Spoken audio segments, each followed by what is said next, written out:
Hello, everyone. Welcome to the 30th episode, or rather, the second part of the 30th episode of the official Sucrose Stans Podcast. Today, we are doing what we did last episode. We are just continuing. And we have the exact same guests, but they will still need to introduce themselves. So, first of all, we have Butterfer. Hello, everyone. It's Butterfer here. I'm a Genshin theorycrafter. Yeah. Yeah, okay. Thank you for coming. Then we have the good old Flip. Hi, oh fuck, what did I do? Hello, I'm Flip, and I am now known for torturing myself on live stream and clearing with accounts on Genshin Impact. Yeah, And Flip. I'm a theorycrafter. Thank you, Flip, for coming, even though you are probably very exhausted from all the streaming. But Sleep deprived. yeah, we are still very happy to have you. We just hope that you don't fall asleep during the I'm not episode. gonna fall asleep. I'm so sorry. Oh no. Then we have Havak. Hello, Havak. Hello, I'm a Genshin TikTok creator, and I mostly make guides. Hey, what's up? Thank you for coming. Then we have Kinkle. Hello everyone, I am Kinkle. I'm a Genshin content creator. I do a lot of streams, abyss runs, a little bit of theorycrafting, that kind of stuff. Yeah. Okay, thank you for coming as well. And then we have Raulfigas. Hello, Raulfigas. Yo. Just a normal Spiral Abyss player, basically. Wait! Also, what? You're here for the intro? Well, Yeah, this is the only time I can actually talk in the intro. My bad. Also do occasionally TC and shit talk people on Twitter. Okay, thank you for coming. Very, very base shit talking people on Twitter. That's what we need to do. And I'm the host, Saga. I'm also a theorycrafter, and I occasionally upload videos. But yeah, together we are Sucrose Stans, true. And for the 30th episode, I guess to quickly summarize. You just say together we are secret. together with the power.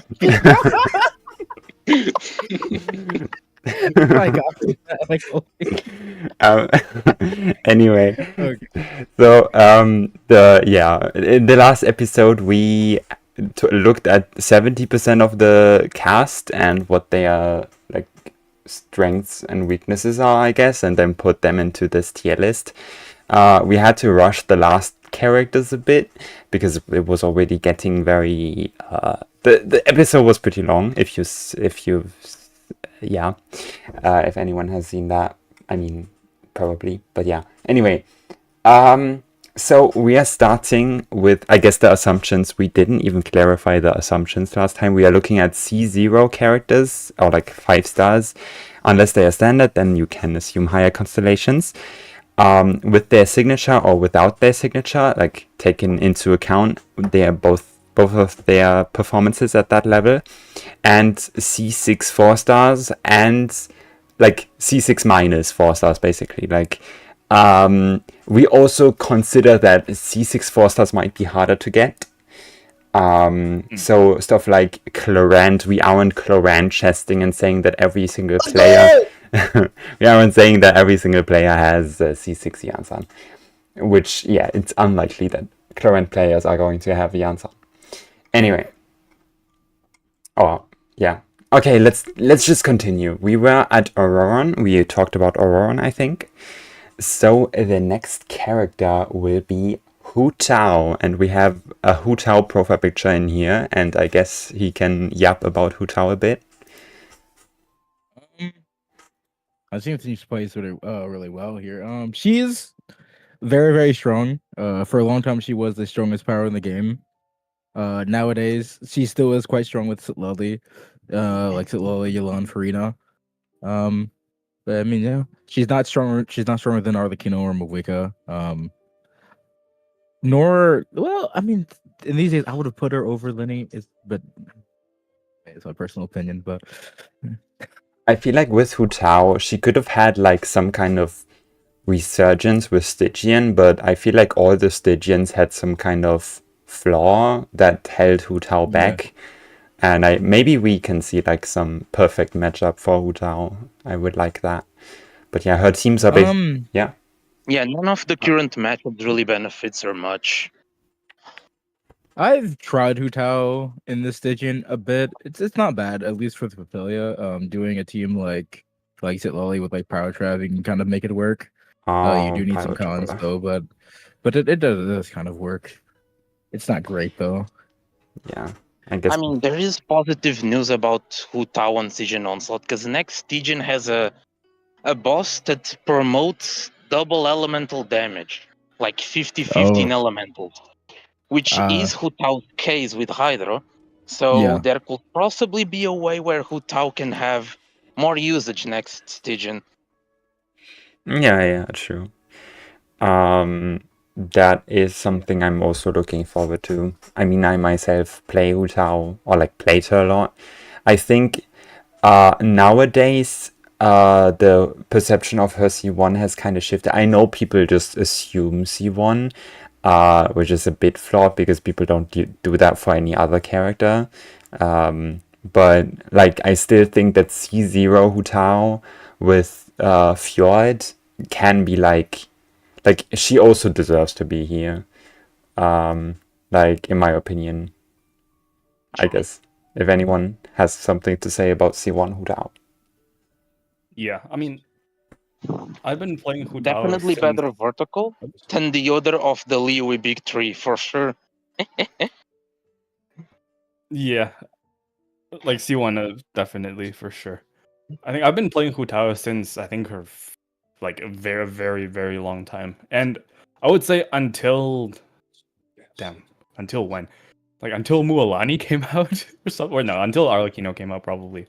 Yeah, she was just yeah, until Arlecchino. She was the highest damage character in the game, period, kind of.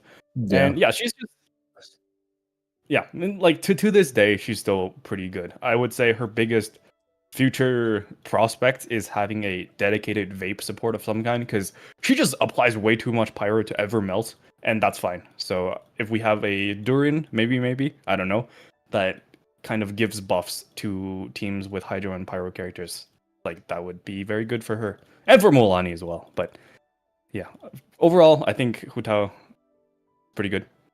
Not so crazy anymore, but she was for a very long time. Yes, true. Yeah. And I guess with the Xiangling versus Hu Tao, since Xiangling is actually the next character, I think these days it's very reasonable to say that Hu Tao is just better than Xiangling as a carry. Yeah. So, well, you know, yeah, Xiangling's value as a unit, the second we got characters that apply power off field in a reasonable way, Xiangling's value kind of just dipped. Because that was the main reason why you would ever use her, because she had a lot of issues otherwise, extending rotations, massive energy issues, obviously. And now we have characters that don't have those issues, like Mavika, like Power Traveler. Traveler, bro. Yeah, Power Traveler, yeah. It's like, why use Xiangling in a lot of cases? There's a lot of teams that just don't need that much power application these days. Yeah, that's like I think the crux of the thing. Like the reason why a lot of people that kind of don't know what they're talking about, Bat Chest, Xingqiu, and like Xiangling, because they apply a lot of the element. Yeah, it doesn't actually matter. When was the last time we had a team that like can fully utilize the amount of application these characters give? Like there's nothing. Not really a single one. There might be an upscale in the next patch though for Xingqiu. Maybe. More bloom from Llama. Yeah, I can see that. But like Yelan by herself was always enough to enable Hu Tao, and that's like the single highest the single highest bar for how much application you need. And then for Xiangling, it's the same. It's like what melts. The amount of people we had to fight saying that C0 Yelan wasn't enough. Oh my god, there's people. I'm not gonna talk about it. In 2025. In 2025, it still exists. I'm not even kidding. Yes, it is. I see on Twitter, I see on Reddit, I see on Discord servers, I see it everywhere. It's impossible. Yep. Okay, I did, if anyone noticed, I did something smart there. I made the immediate transition to Xiangling. So, yeah, I guess we can talk about Xiangling there now. So, yeah, Xiangling, as Kinkle already summarized, Xiangling got a big drop after we got the first pyro of field supports that aren't like Xiangling and that actually have like some kind of supportive utility. Why Xiangling is still this high because she has some use in Verasa teams, and she's also like good with Mualani. Like she's not bad with Mualani. So she still deserves to be like she is competent, like kind of still as a support, but like not nearly as powerful as she was once. She fell off. Okay, does anyone have anything more to say about Xiangling? No. Yes, that's it. Okay, then moving on to the next character, it is Navia. Oh, I guess I'm probably soloing this because I don't think anyone here is a big Navia player. I mean, I play Navia a lot. I personally don't see the Hu under Navia argument, but that's Really? that's How? I don't. I really don't. I think Navia is kind of underrated these days. I value like her front load and her like flexibility when playing. Like I feel like normal attacking is a bit overrated in a sense because like sometimes you can with a Mavika team you can have enough like you can also just on-field Mavika and it kind of feels better. Like I do think that traditional Navia carry with Furina still has a lot of value, but I'm also sure that we will get some kind of new support for that team because like It's been 2 years. Yeah. I feel like Navia is also missing upgrades. I don't think like for carry like Navia Mavika is a funny dual DPS team, but dual DPS teams don't really have a future when neither of the characters improve the other one with vertical, if that makes sense. Like I guess C2 Mavika, but The C2 Mavika helps. I would argue, but the defense shred isn't really like it's 20%. Like if it was like 40% or something, and then it was all the Constellation had to offer, then that would be a lot better for that. But like the base attack increase and the like it's just so strong for carry Mavrika that it's kind of a waste to play her with Navia, if that makes sense. But anyway, so Navia, I guess we can talk more about her in the Geo episode, which is also coming up. But yeah, not much else to say. She's Bennett locked, sadly. We haven't really got a Bennett replacement for her. Which, like, honestly, a lot of the other attack scalers got some kind of replacement, in my opinion. Like, Kinnick got like Yansan doesn't really have to play Bennett anymore. Verasa also doesn't really have to play Bennett. Mavika still has to play Bennett, but I guess if you're vertical, then maybe you play Kazuha. Didn't you say Mavika without Bennett is viable, right? Or like it's good. it is. Absolutely. It's Like you can vertical Yansan too, for to replace Bennett as well. It works. Yeah, true. yeah. Like for Mavika at C2, like Bennett isn't even technically best in slot for damage anymore. You still want to use Bennett because in Stygian, the fact that she instantly batteries him feels really good. Yeah. And then It's true. way too Yeah. low. And then, believe it or not, nowadays, no other meta DPS actually plays with Bennett anymore other than Mavika. So you just use Bennett with her. Yep. Yeah, true. Yeah.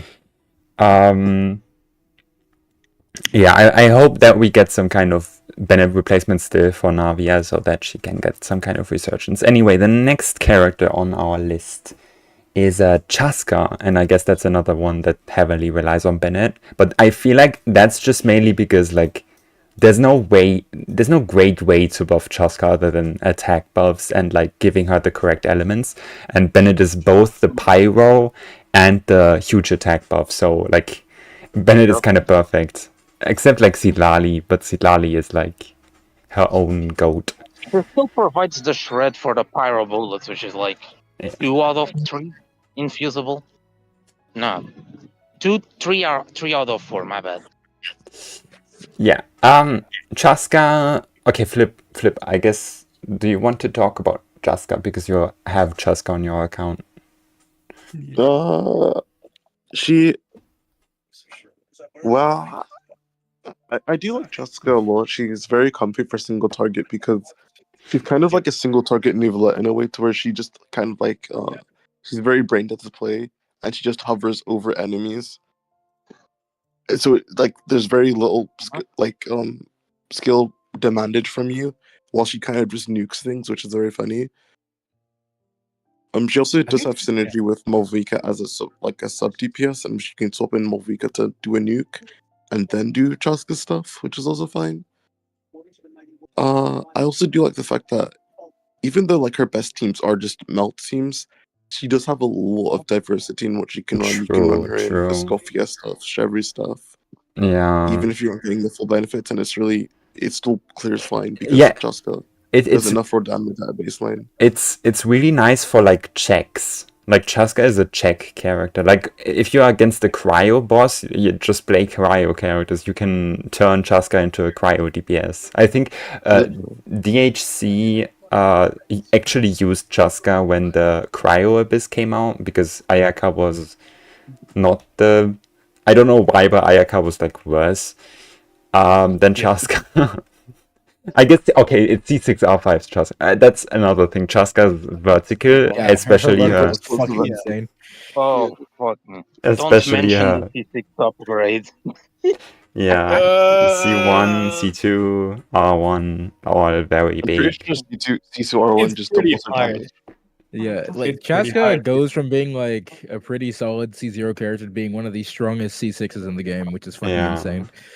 It's stupid. Yeah. The only real issues I have. Oh, sorry. I was gonna say it's pretty hard to go a discussion like this without mentioning like C1 to C2 and R1 West. It's just my personal opinion is that it's good to like talk about these things. Yeah, I think it's good to mention vertical as well. Yeah, up to C2 R1, I think. Up to C2, up to C2, up to C2, no, up to C2 R1 no more. Flip, did you want? Yeah, I was gonna say the only like 2 big issues I have with Chaska is one. Well, I guess her being single target is becoming less of an issue as Genshin is steered more towards single target content, so it's not really something I'm noticing that much recently. And the second, Bull RNG is so fucking annoying on melt teams. That's true. Or big teams, and you just get the wrong bullets, especially when playing with the Yansan. Yeah, true. That's cringe. Like her damage is actually RNG in those teams. She will literally nuke like 1/10 of the boss's HP bar to going to nuking like our 20th. It's so sad. Yeah. I do have a question. And about like the whole elemental thing, that also means, because matchups are becoming important, that Chaska can basically check almost every matchup in the game. Yeah, we already mentioned that. Kinkle, what did you want to say? I only played Chaska on her release, in which her teams are kind of weird. How is she post like Lily Mavika Jan's release? Did she get a decent bit better, or is she still? Yeah, she did. She's very good. Yes. Oh, okay. I feel like our burst doesn't really do anything. Sure. Yeah, it doesn't. Yeah, I think that's genuinely kind of true. Yeah. Does that it takes a lot of animation time, and you have to use it at the end before. And it doesn't get the obsidian 4-piece if you use it before. Yeah, you have to use it at the end of your rotations and whatnot. Does her constellation, does her C4 or something increase it? Like increase the burst damage? Yes, but like at that point, you already have C1, C2, C3 that mega buff your charge attacks. Oh yeah, true. Bonus point if you get C6 as well. Yeah, C4 is good when the enemy is like locked in an animation, like say Magu Kenki or something, and then you just use the burst during the animation. Yeah.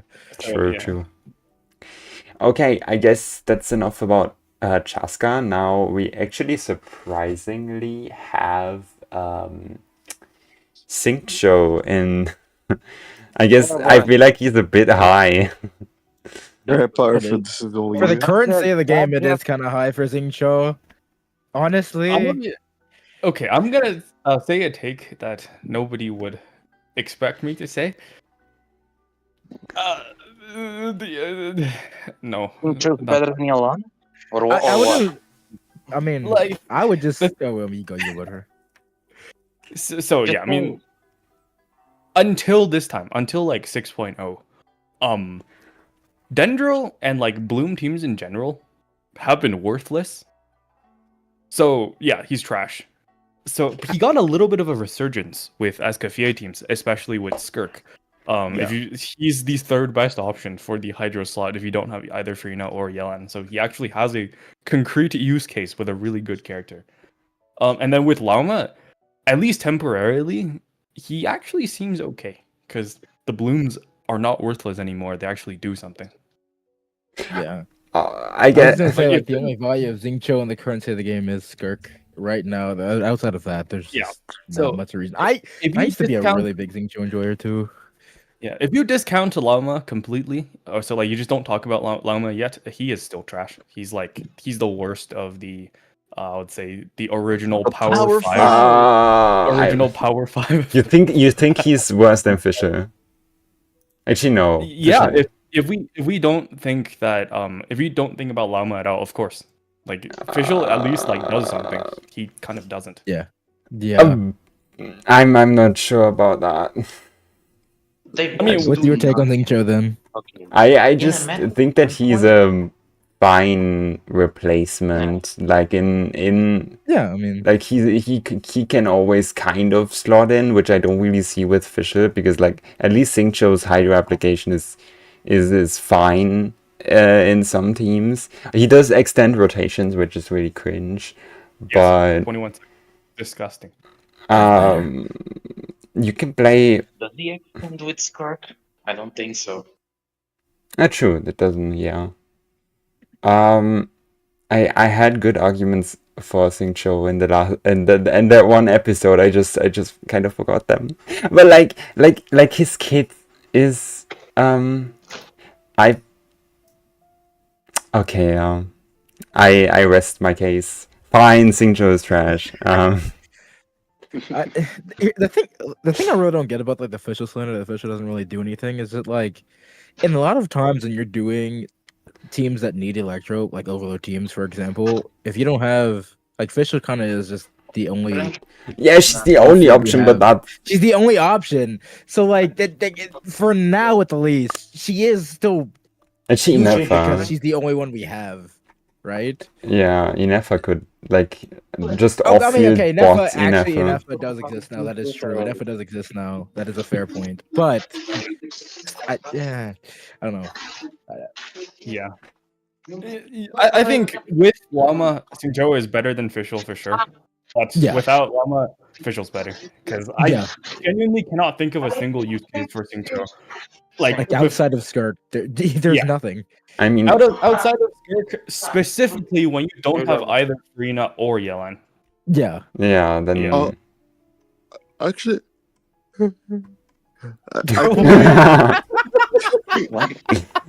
why are you laughing? You just No, like you're- actually yeah. yawn. I've been doing account clears this like entire week. I've actually preferred, especially if it's like a C0 or 0 Yelan for the Tortoise with. I've actually preferred that over Yelan with Xingqiu, because Xingqiu has like this Hydra application is unconditional even if you just have the skill up, so you can permafreeze the turtle much easier with just Xingqiu, That is very and he true. also uses sack much better. So for Yeah. this Yeah. like specific scenario with turtle, I found Xingqiu to just be better than Yelan if it's C0 or 0. Interesting. Speaking of Stygian too, and the clears I've done with Stygian, I find his energy economy to be a lot better than Yelan because Yeah. and like half the enemies we're fighting, Fav doesn't work. Yeah, So Yelan true. doesn't really have a fucking option to get energy back. So it's kind of annoying with Yelan. Whereas Xingqiu, you can always get 2Es off a sack, which is pretty nice. True. And then this goes back to the constellations thing, huh? So Definitely. The Pulsi one, Yelan. yeah, so that's exactly what I'm gonna say. So obviously, for a long ass time player, like that's like you have C6 Xingqiu. If you actually been playing since day one, because he's one of the characters that have been there since day one. But obviously, for a player who has started playing in the last 2 years, there's no reason for you to have more Xingqius than like more of the new 4-stars. So it's like that stance. You cannot universally assume C6 Xingqiu versus actually C0. Yeah, I don't think you can see C6 in any capacity even. Actually, what about what about Aoife? Can someone like I guess Xingqiu good with Aoife? Is that or like Aoife Inefa team? I think with I prefer Yelan for him shorter routes. Yeah, that's what I'm thinking. Like his cooldown is a little bit long, no? Oh yeah, I guess yeah. I mean, 22-second cooldown on Xingqiu. Flip is the Aoife guy. Flip, we need your help. I do feel weird that Aoife sneaks so high on this list. Wait, Aoife's this on the list now? Wait, Aoife? No. He was lower before. We're just yapping about him. So like he's in the same tier as everyone here though. Cool. I feel like I feel like Xingqiu's damage is a bit underrated because I feel like because we got more actually that was such a letdown. Like when we found out that Escoffier's signature doesn't like give a team-wide attack buff. Oh, I was so sad. But I guess like sometimes there are some attack buffs in the team and if it's solo Hydro as well, like Xingqiu versus Yelan, I guess like Xingqiu can like be similar to Yelan. Like I actually agree with that though. I feel like people underrate Xingqiu's damage a lot. Although there are a lot of ways to buff Yelan nowadays that I feel like in most cases it's not that close. True. But there are certain teams where Xingqiu can kind of compete. Like if it's like Furina Yelan, then Furina or like Yelan will always win. But yes, always. They're like it's not even close though. What's your name? Xilonen as well. Certain teams with her. Seat Lolly. There's a lot of ways to make Yelan damage higher now. True. Okay, then I guess enough about Xingqiu. If we are moving on to the how the mighty have fallen. It's Kazuha. Oh yeah. Did I yapped about that when I was doing my tier list on stream? I yapped about this so long, and I had people argue with me on it, which was fucking crazy. But Kazuha really fell off. There's so many red shredders now, and VV itself was always never that great. Kazuha really has like almost no place in any teams. Even his spot with Neuvillette, which was kind of like slotted in, like good, now has been beaten by not just Escoffier, but now Inefa as well. And Inefa works when you consider vertical investments. So Kazuha really just has like no solid spot anymore. It kind of sucks. But yeah. And then Llama as well soon. Oh, no. Yeah. Rip Kazuha. And bro's he's been good for so long. It's fine. Bro needs his rest. Yeah, he was the top support in the game for a long time. I do think it's I do think it's interesting that like what Flip said about Kazuha and Flint teams, or was it Flint or Nefa teams or something, that like Xilonen's healing or like Kazuha's damage, you would rather play Kazuha or something? Right, Flip? Yeah, and the Nefa teams. Wait. But doesn't Sucrose exist? Yeah, if you Sucrose don't, be I better guess there? if you don't play Sucrose, Like what? you're playing Sucrose on the other side. You're playing Like what? Sucrose. I think it's for Neuvillette specifically, since Oh, he does care Neuvillette, about okay. Kazuha's damage. Oh, okay. Oh, I get. Okay. Yeah, it was for Neuvillette, in which you rather have Kazuha's personal damage instead of Xilonen healing. Yeah, true. And also double crystallize is inconsistent in that team. Oh my god, Neuvillette is so high. Anyway, Kazuha, anyone has anything more to say? VV sucks, that's it. Yeah, I think I said this recently, but I think at this point, Sucrose is unironically better than Kazuha now, because she just, like, more teams care. Most of the time, you wouldn't use any animal character anyway, because you'd rather just play Escoffier, Chevreuse, or just Xilonen, Yeah. or Citlali. There's a pretty long list of those. But yeah, if you were to use an animal character, it's because you're already using Xilonen or Citlali and you have a slot open, and like Sucrose's buffs are just more valuable than Kazuha's for the teams that like are actually good today. Sucrose is on our list, not to spoiler, but Sucrose is 8 spots above Kazuha. Yeah, it makes sense. I mean, it makes sense. Yeah, it makes a lot of sense. Okay. Next we have a very controversial character. It's Emilie. Is she that controversial? I mean, she is. Like, people are constantly slandering her every opportunity. Like, Lauma, people are saying that because Lauma is a Dendro sub DPS, kind of. Like, Emilie doesn't have Shred. I'm pretty sure. Okay, I guess I won't talk about too much. I just want to say that the way I see Emilie, she's not a Dendro character at all. She's a pyro character. Yeah, she's a green pyro character. Yeah. Yeah. I just kind of, I guess my opinion of Emilie has a bit decreased, as I think I've already talked about. Like, that I don't actually think that for perfect Kinnick gameplay that she's actually like mandatory, like that you can make Kinnick work without Emilie. And if you are considering that, then Emilie is just kind of homeless. Like, she doesn't actually have any, because Citlali kind of stomped Emilie unironically, because previously we had like Arlecchino, who kind of liked Emilie for things that weren't like vape or like any of her other teams, Overload or something. Like, when you couldn't use those teams, then Burning was fine.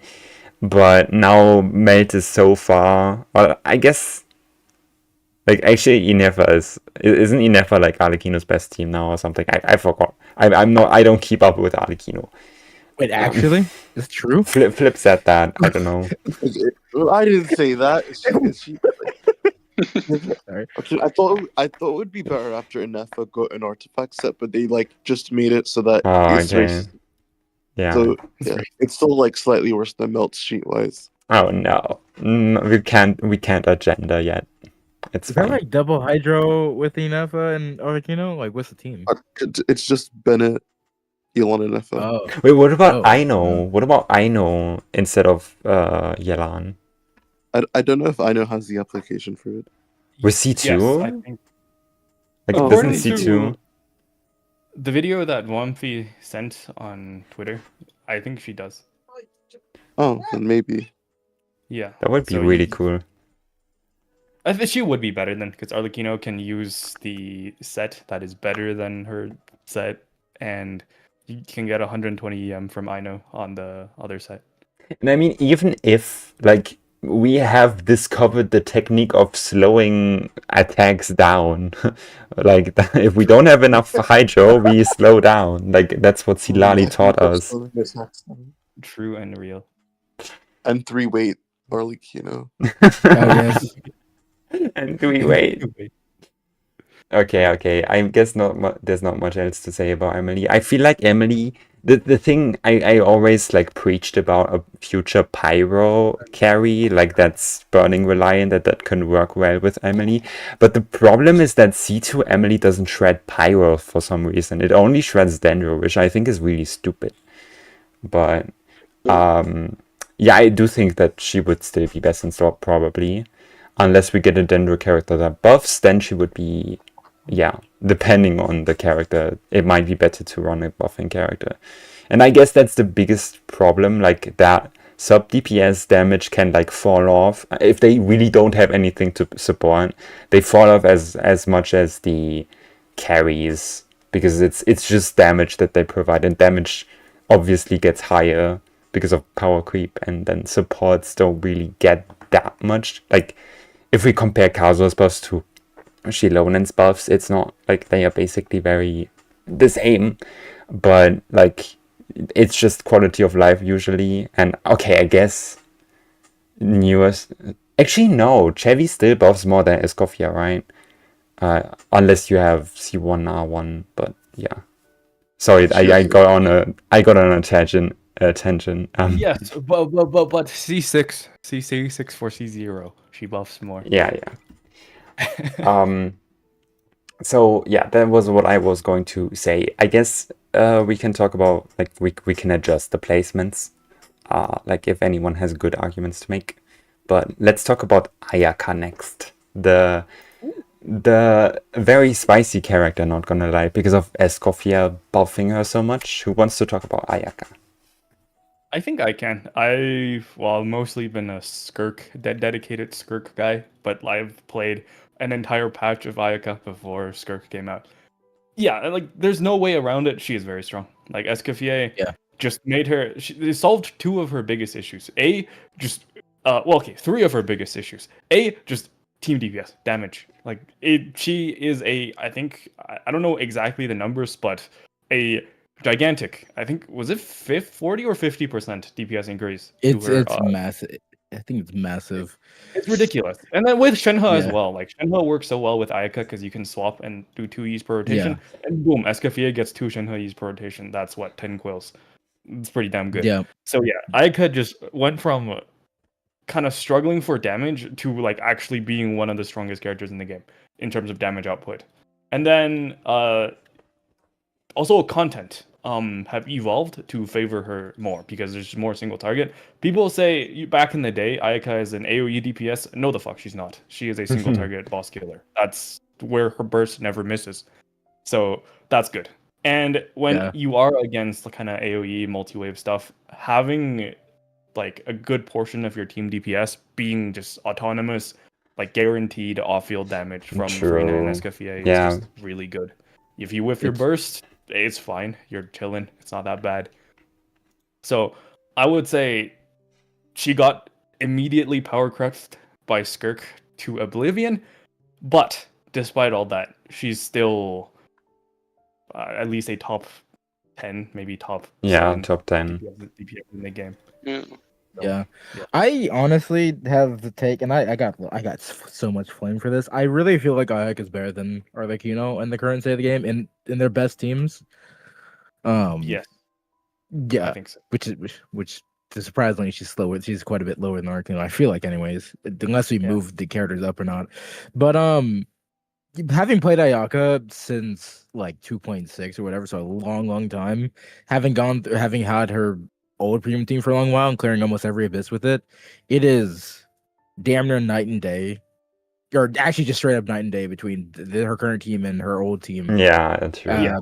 Like it's crazy. I went from barely 2 rotating a boss to killing it in less than 1 rotation just by getting a Escoffier. Ayaka got so much stronger. I was just gonna say she also feels a lot more fluid to play. Like multi-wave with her has never been better because you don't have to burst every rotation to do damage. True. It feels amazing. Something about Ayaka which I thought was really funny is that people kind of got an additional bump, which is the anti-sheet chest bump, like that isn't reflected on sheets, which is that people pulled C2 Furina. I'm pretty sure that a lot of people pulled C2 Furina, or at least C1, and those are like huge. And Ayaka previously couldn't use these constellations very well, but now you can fit them in. So Ayaka didn't just get, like, she didn't just get Escoffier, she also got, like, a potential Furina C1 or potential C2 Furina, which is big.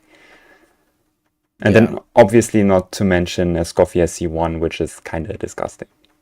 And R1, R1 too. Yeah. I remember hearing pre-release for Escoffier that she might not be an upgrade for Ayaka in practice. What? Because the people who play Ayaka know how to handle these like multi-wave things and make her burst hit. I'm like, bro, what are you talking about? Yeah. Burst lasts 6 seconds. In most cases, unless you have a whale that Ayaka, you're not killing an enemy that quickly before you'd have enough burst to kill another enemy. That is outrageous, actually. Yeah. Yeah, that's just also I just, and then there was another thing. What was it? It's like, yeah, you don't want to divert damage from your hyper carry.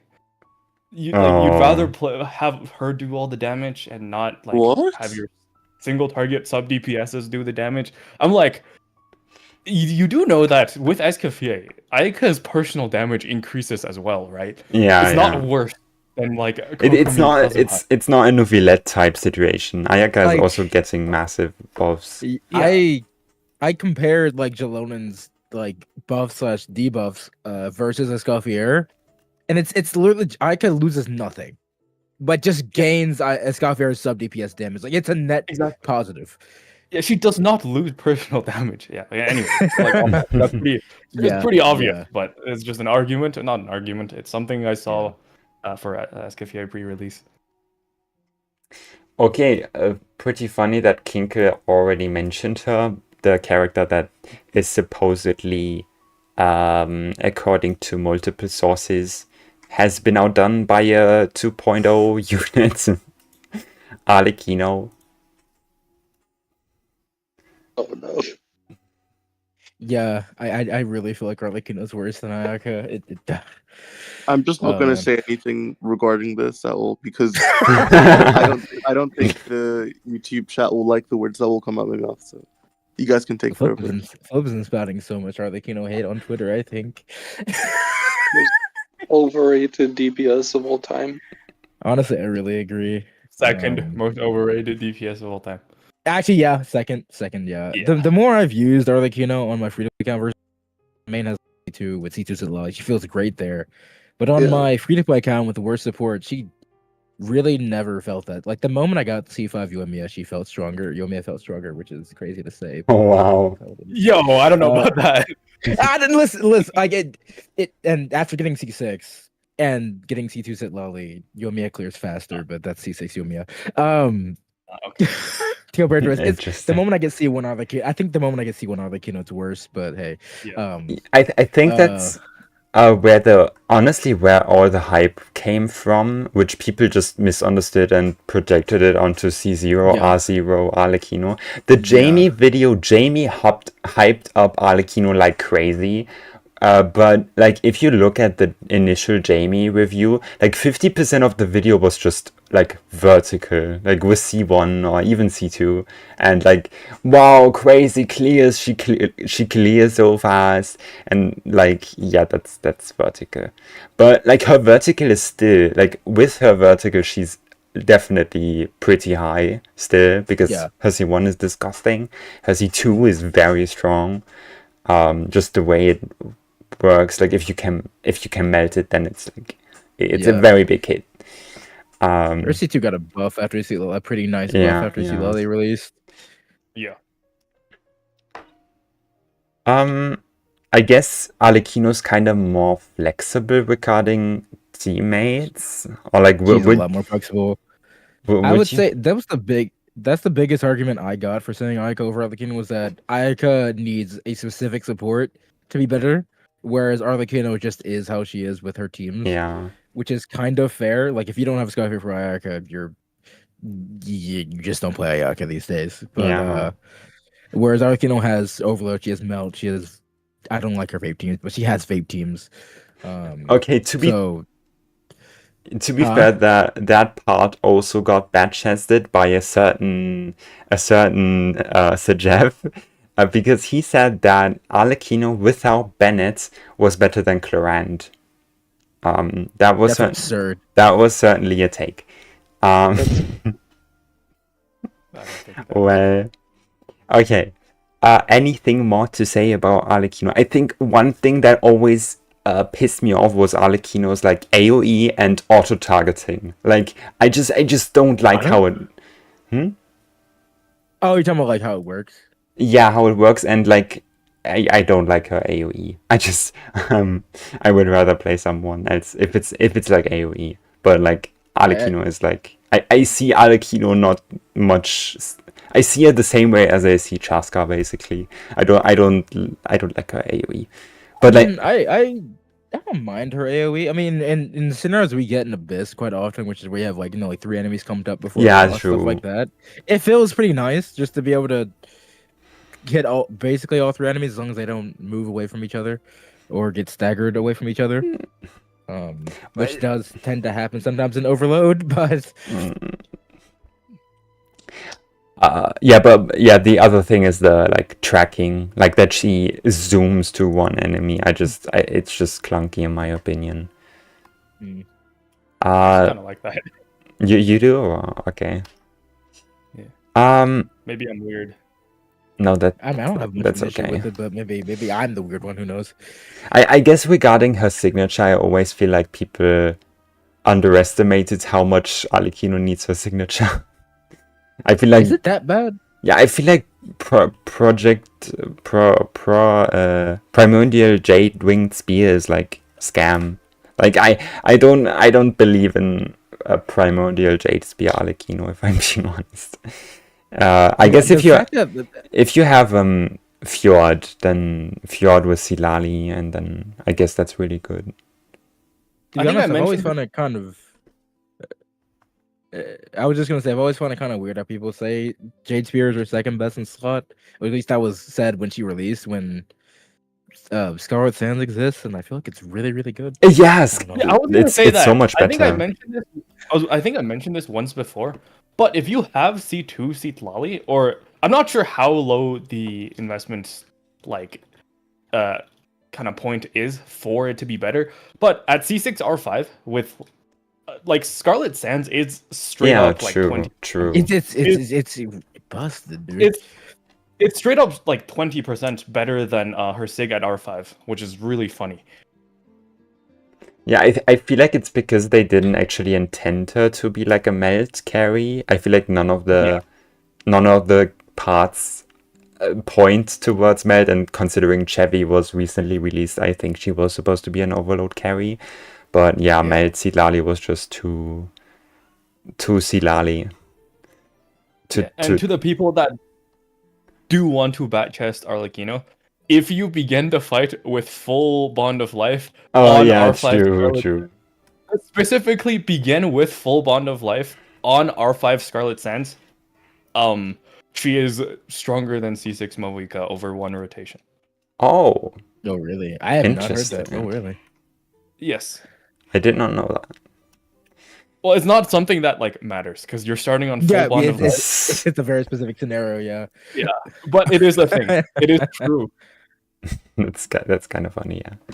Okay, That is next very character is which is really interesting because I do consider these 3 to be basically very similar in strength, which is Yeah. Clorinde.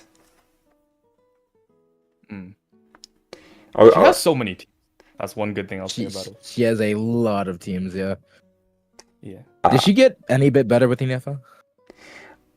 Not with Lauma and Inefa, yes, I think, but not yeah, that's over fair. the scam C6 Yansan Chevreuse teams. But Yeah. Yeah.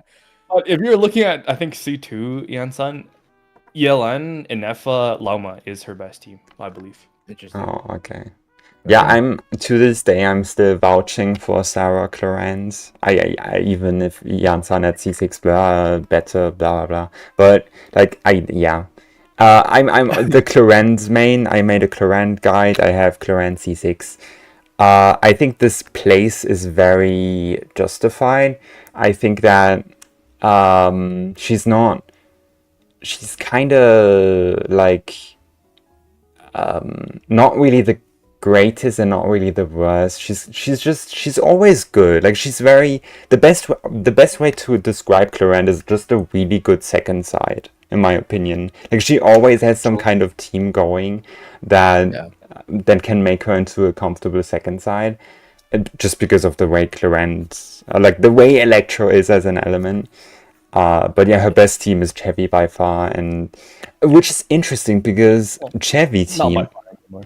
Yeah, true. Not by far anymore.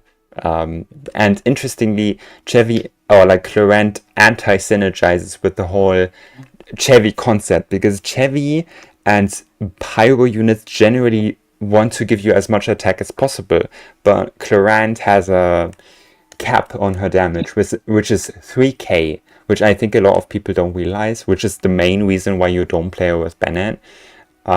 Which is, first of all, Bennett would have pretty big energy issues if he was solo Pyro, because there's no one like the energy thing kind of sucks in that team for Bennett specifically. But anyway, Clorinde can't utilize all that attack very well because it's already overcapping if you put Bennett in the team, and anything past that is doing a lot less. Around 50% at C0, 50% of her damage is A4 damage, and the rest is coming from her talents. So that 50% isn't getting anything. That's basically how Clorinde works. Attack rolls past 3k loses a lot of value, but they're still not useless. Yeah, They're it's just not useless, yeah, but you just would rather want damage percent. And funnily enough, she does actually want echoes instead of like, because she oversaturates pretty hard on buffs, she does actually want echoes rather than the Whimsy set. Like sometimes in some certain situations, I don't know how it works, I have Whimsy and I'm not going to switch because it's like 2%, but I always consider echoes as the speedrunning set because his effect is RNG, so you reset to get as many procs as possible. It's both RNG and ping dependent, which is so funny. Beautiful combination. Yep. True. Yeah. Okay. Wait, is Night Sky better if you play Llama and Nefa? It has to be, right? Night Sky? Oh yeah, true. It should be. Actually, no, she overcaps. Yeah, she probably overcaps some crit rate, maybe. Depends. Yeah. Depends on builds. I guess that's kind of it about Clorinde. I feel like she was accurate. She was rated very accurately. Yeah. Okay, next character, which is Neuvillette. Oh boy, I read it at the right time. I want to. Okay. Do you guys believe that Neuvillette gets actually buffed every patch? No. Not every patch. She just keeps getting new supports every so It's often. fake. Those are fake supports. They are doing more damage than him. Can you please? Oh It's yeah, like by Xiangling the getting way, a- actually, dude. I have Remember gone to a graph Xiangling in getting DM. a new polearm every patch? Xiangling getting a new polearm every patch? It's like that. Okay, Yeah. wait. It's I like have it's sent you in DMs a graph of every single possible Neuvillette teammate since his and Furina's release. And Wait, you send can it. see Wait, Send it I can to- show it. Yeah. I thought it was a pretty good one. Let me see. I want to see this. Okay, this is really funny. This is actually funny. Propaganda. yeah. It's buff for propaganda. Okay, that's funny. Navia, true. Like, people call it Navia Neuvillette buff. I remember. Yeah, because Who like called it? Wait, who called it? What? Okay.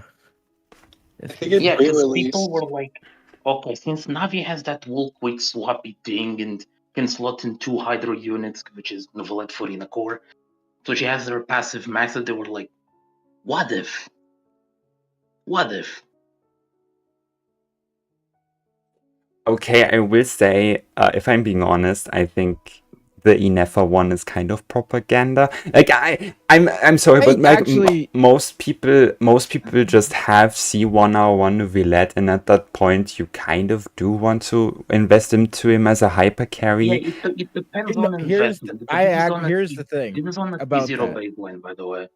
Here's the This is thing, T0 actually, baseline. about that. I tested my Neuvillette is C1R1, and I tested him versus a C2 Sitlali. It's clear as the same. C0 Nefa without Sig Weapon clears the same as a C2 Sitlali with Sig Weapon. Oh wow. Or no, without Sig Weapon. It's very close. No, Sitlali is slightly stronger with Sig. It's very close to the point if you had a C0 Sitlali or C0 Kazuha even, Nefa's just better even with C1R1 Neuvillette.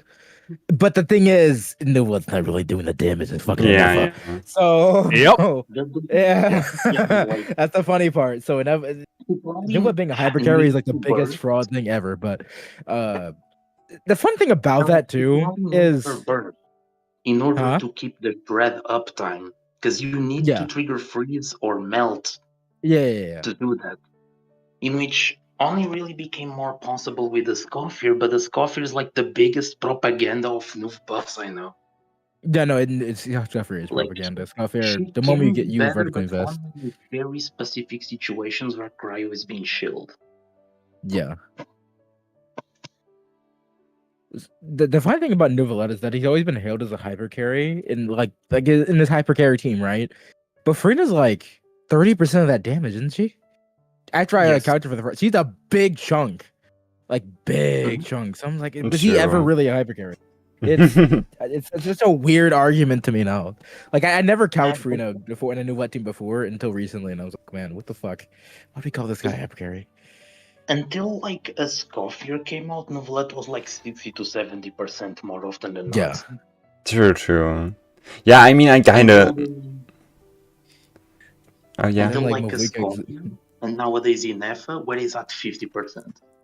Yeah, it's kind of cool. And it can get even worse, which if Lauma comes out right as she is, he can go down to like 35%.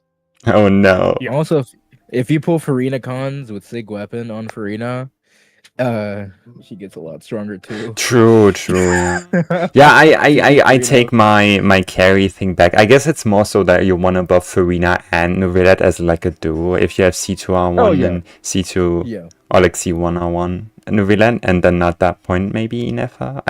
I don't know how it works. I'm not a Neuvillette player, okay? I mean that was with I have a C3 Furina, so that's with that, Okay. by the way. Okay. I see. So even with Sitlali, it wasn't enough to which I genuinely thought it would be. I didn't think an F was gonna be close. So I was gonna be like a Scoffier again, but no, an F is actually really close, and that's without Sig Weapon. So Inef also opens up a reaction where Neuvillette can contribute to it with his crit inflation.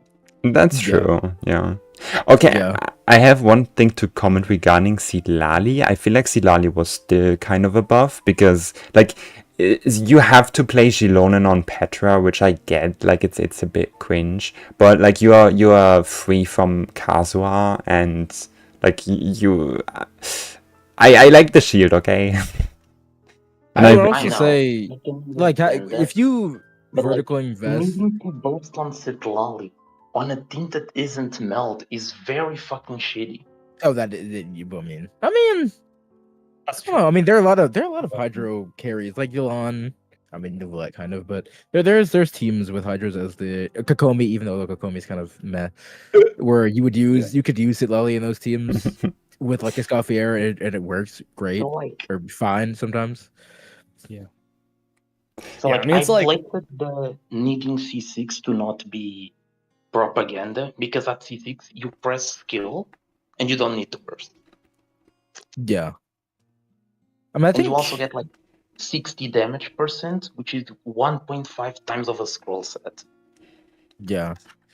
I would also, I think she's still kind of an upgrade. I always use Sitlali over Kazuha with Neuvillette. Me too, Once you me start getting, too. like, when you get C2, one is she buffs more than Kazuha, so you get more damage from your Neuvillette and your Furina, but also longer uptime, and also you get to freeze enemies, which feels really nice for Neuvillette. It just feels really comfy. So I don't know. I mean, I feel like Sitlali's an upgrade. I don't Also- think it's propaganda. Baseline. Also, So I mean, it is I'm C0 not baseline. fond That's of right. C2. Neuvillette, That's fair. That's fair. Neuvillette also takes advantage out of like Silali's C1, right? And R1 too. Yeah. Yeah, for both of them. for like 2 charge attacks, which is like 16 What? hits. Yeah. But I mean, it's still good.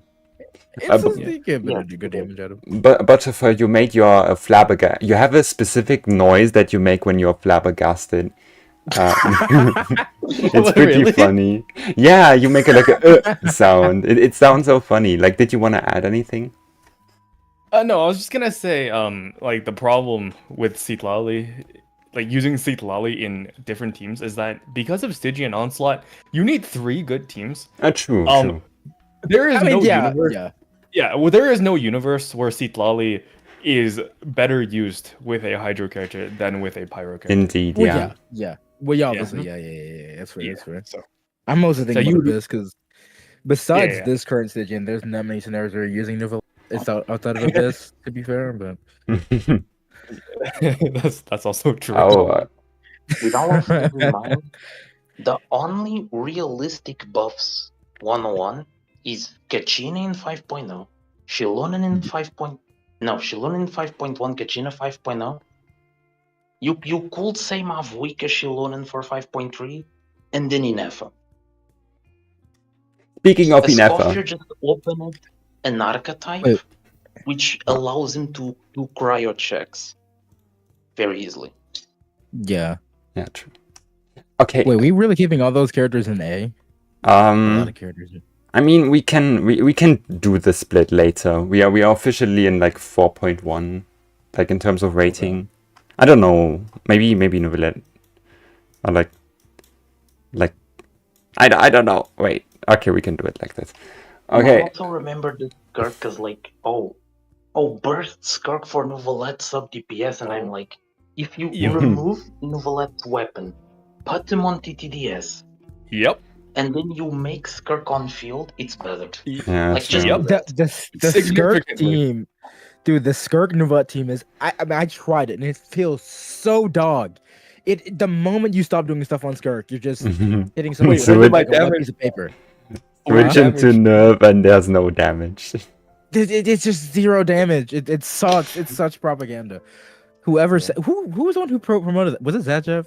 Jeff, of course. Yeah, it's it's Jeff. a jam. Oh my god, why, dude? Oh. Okay, anyway, We love Jeff so much. let's talk He's about. like- He's we love him so much. He's like Barnes, but takes himself seriously, Misinformation spreader dude. But confidently. Okay. Bars, but the the community actually confidence, listens. holy fuck, that confidence. Okay. Anyway, let's talk about Inefa. Yeah. Ooh. Inefa's. Oh. I feel like Inefa's really good. Yeah, feels big great. fan. Okay, for Inefa, Um, I pulled her C0 R1 and she ended exactly as I expected. Strong sub DPS, doesn't really open any new archetypes, it just upgrades massively the currently EC we had. Yeah. He's huge.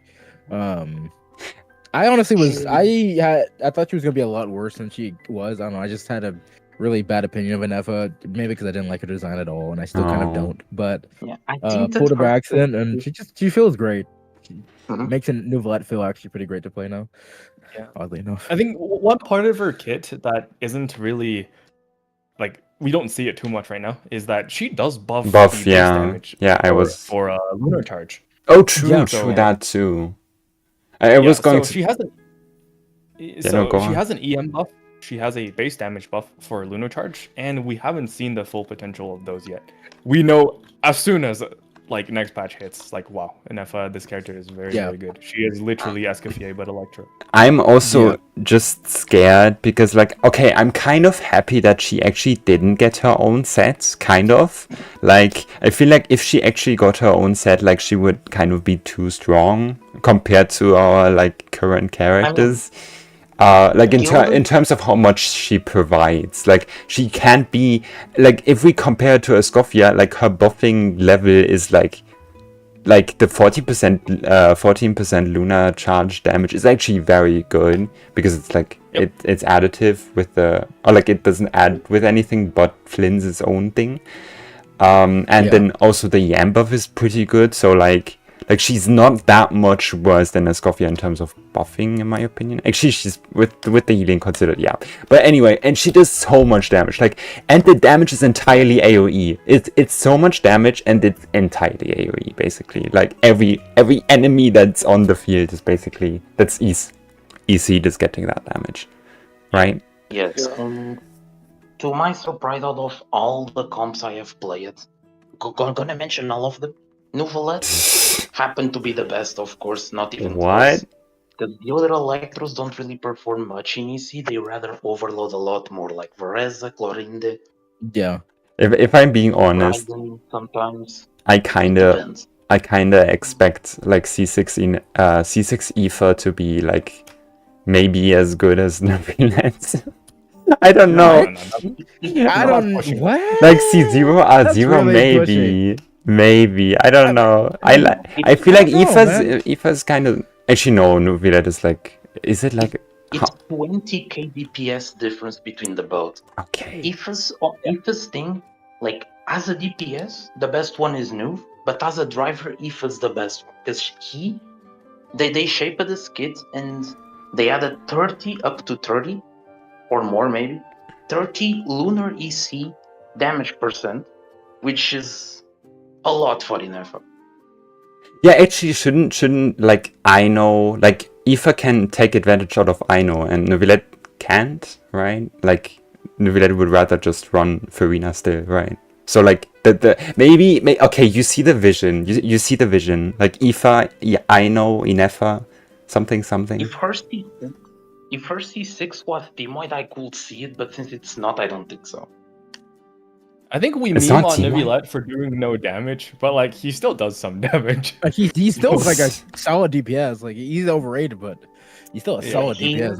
I think Aoife is solid too. Okay, fine. That was a shot into the blue. Let me have a shot into it. I was just Other teams that I didn't count myself because I was a little bit worried of the LC uptime, but it lingers for 5 seconds, the cloud. So Overload and Quick Bloom happened to be playable in certain situations. Oh. Like Arlecchino, fucking Yoimiya, Interesting. and TF Bennett. TF Bennett. Yeah, Nice. TF Bennett is Bennett. like enough official Furina. I played it. You don't normal attack, you just spammy. You don't have Xingqiu, you don't have Yelan.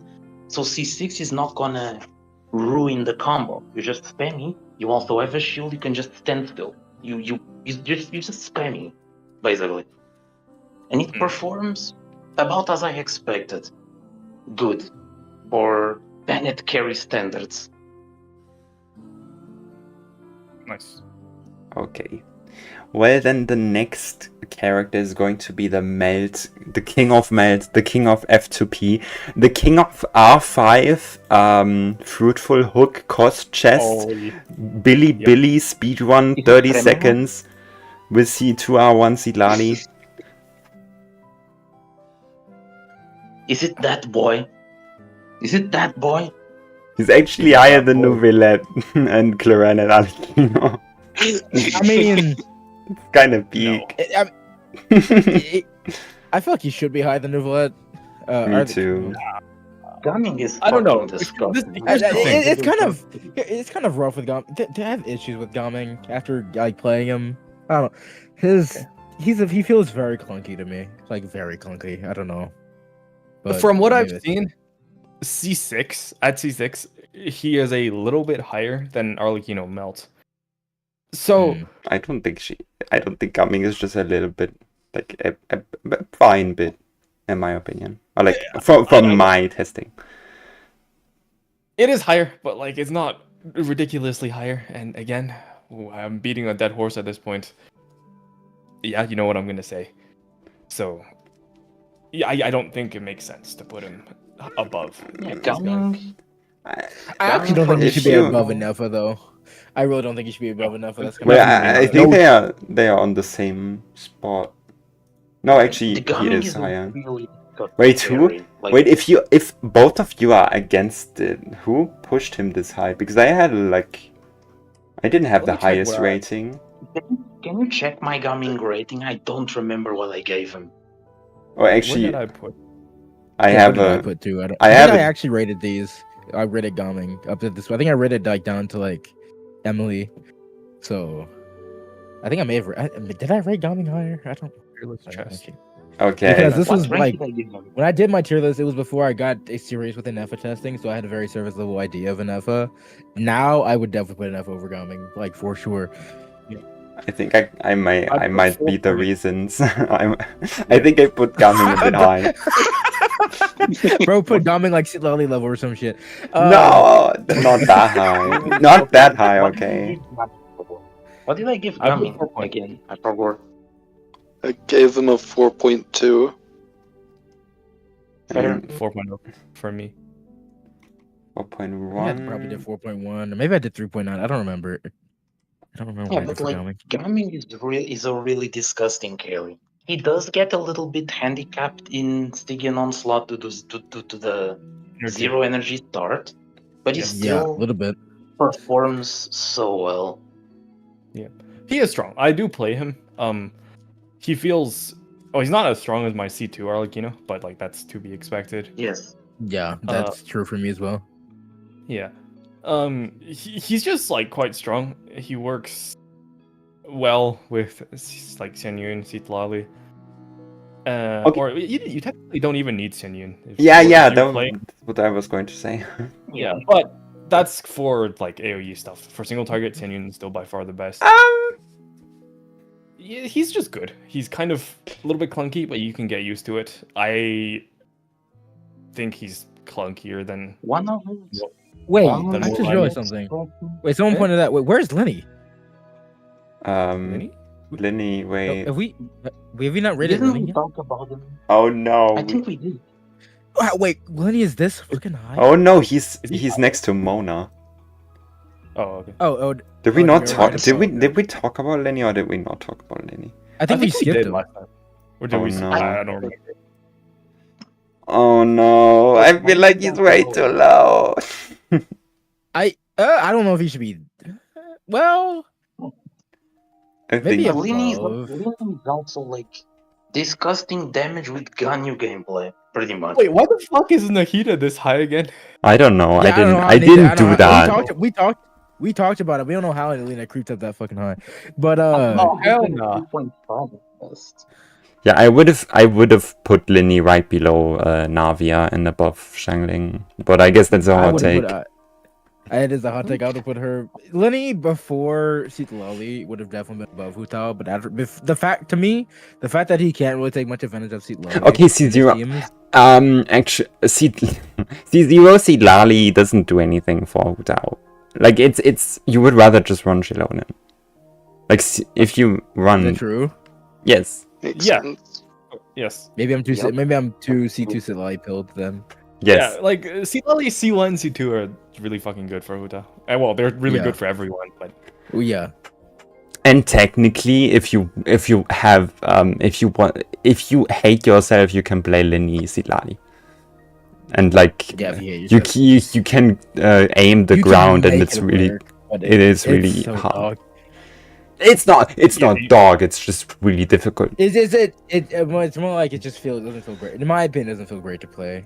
I tried to make it work because I really like Lyney. I tried to make it work with my T2 at level. It just didn't feel great compared to Furina. To me. it's kind of dog in my experience, not gonna lie. Especially Yeah. against bosses, which is kind of what matters Yeah. anyway.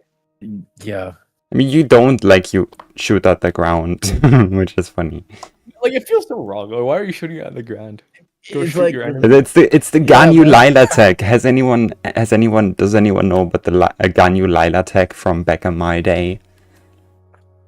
No. No. All of that. You shoot at the ground because Lila C4 is AoE. And you get Oh yeah, that shit. Oh my fucking god. that was pretty funny. But yeah, I don't Lyney is kind of a cheat chest scam character. Like he's very difficult to play, and I feel like even like the fact that Silali is a shielder, which would be really good for Lyney, but then the melt brings its own clunk. Like it kind of fixed an issue and then created a new problem. Yeah. I mean, I will say though, yeah, like I forgot to Neuvillette- mention something about Inefa with him. Overfight Lyney is funny with her. Oh, is it? I never I tried was it. gonna I say, never think yeah, I tried it. Furina, Bennett, I forgot to mention Inefa. it. Yeah, Oh, I Furina, believe that. Inefa, Bennett is kind of his, in my opinion, is his current best team. It's just I have got to try it. Yeah, I gotta Wait, and try it. gets It's really fully good. utilized. wait. Did we lose Flip? By the way, Flip, are you still with us? Flip, did you sleep? Oh no, Did you fall asleep? fell asleep. is he gonna start snoring again? But don't worry, don't worry. Has that happened in Mention VC with you Clorinde. guys or something? He's fallen asleep and snored. Oh no. If you Long- mention Mualani, at least 20 times he will wake up. Don't worry. Okay. Anyway. He'll wake up when we Chant talk about Fischl Seawally, for don't like worry. an hour. Chant Yeah. Fischl for like No. an hour and he'll wake up. I think he moved on. His new sweetheart is what's her name? Seawally.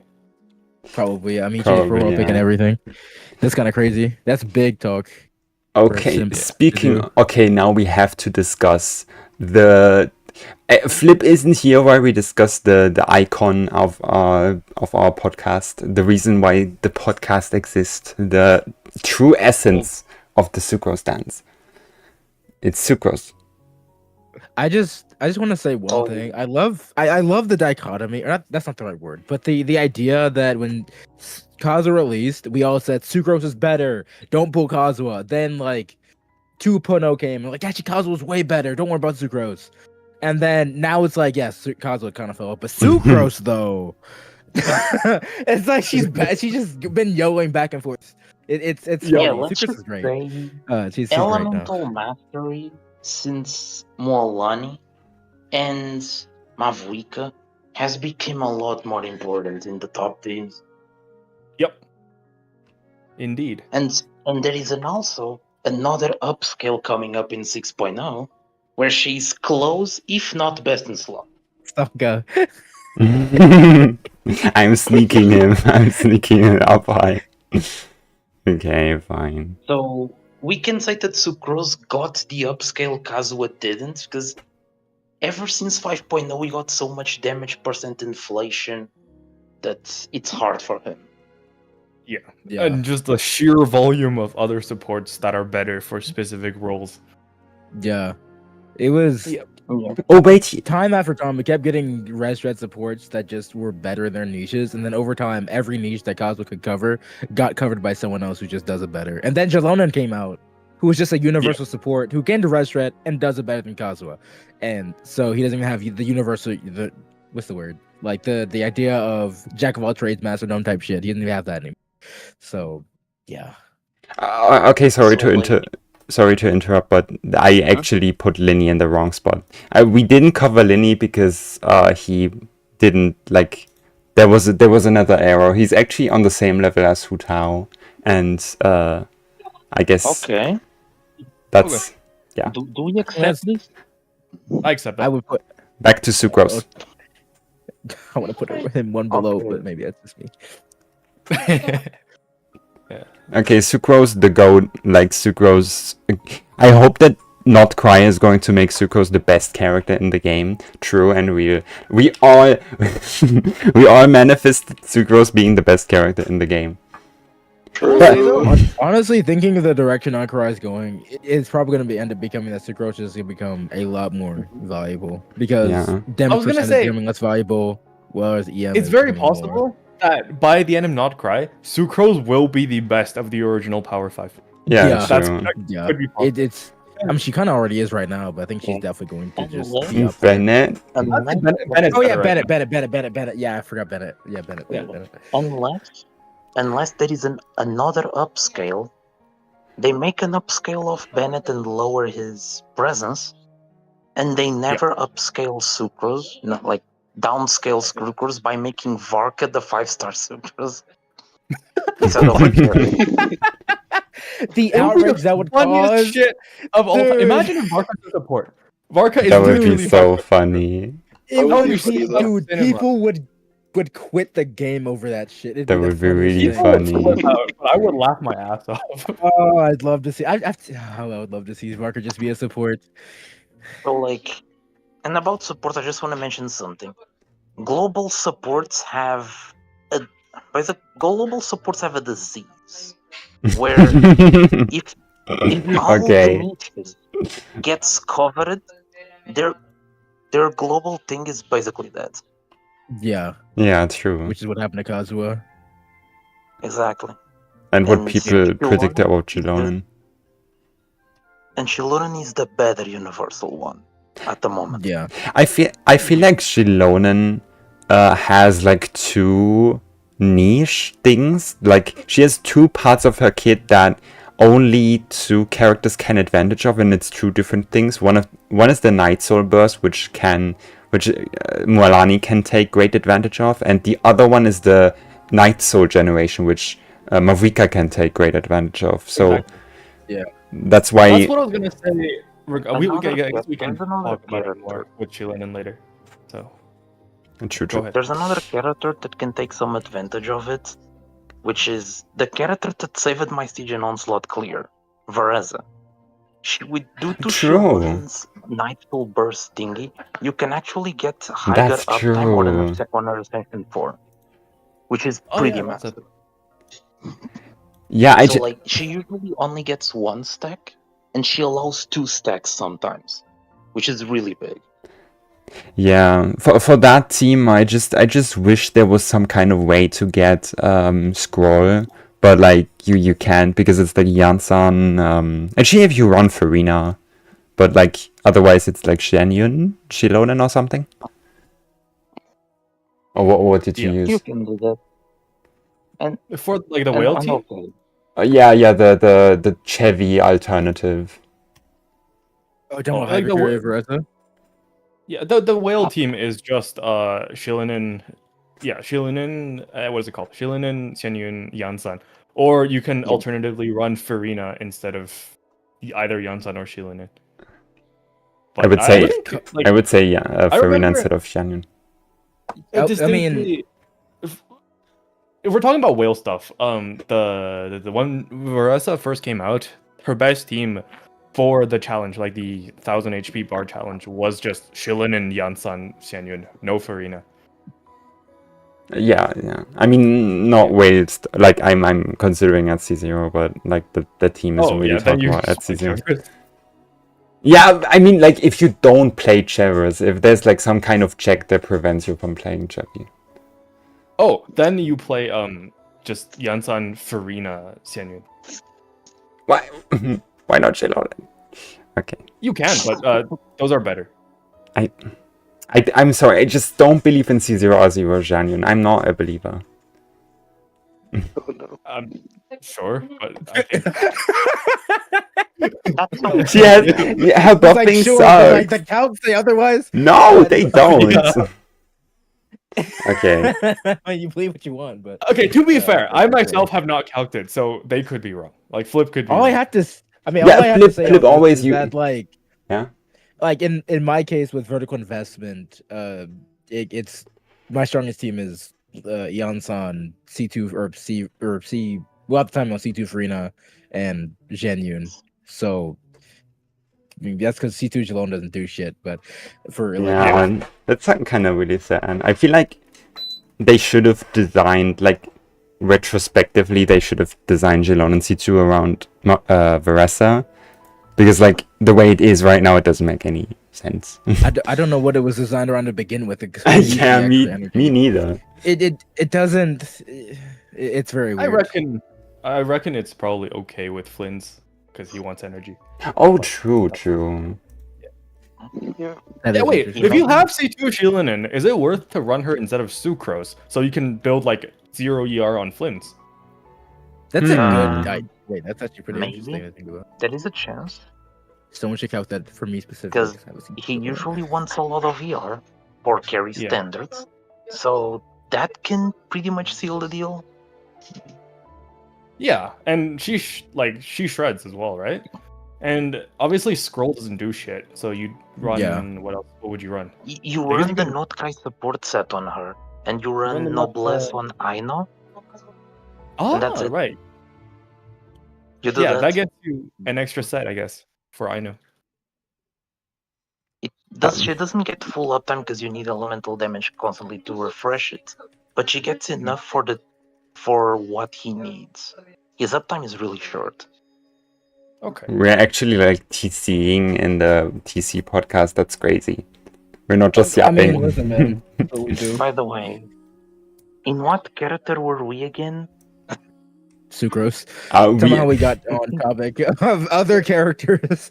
How we start talking about Xilonen? I don't know.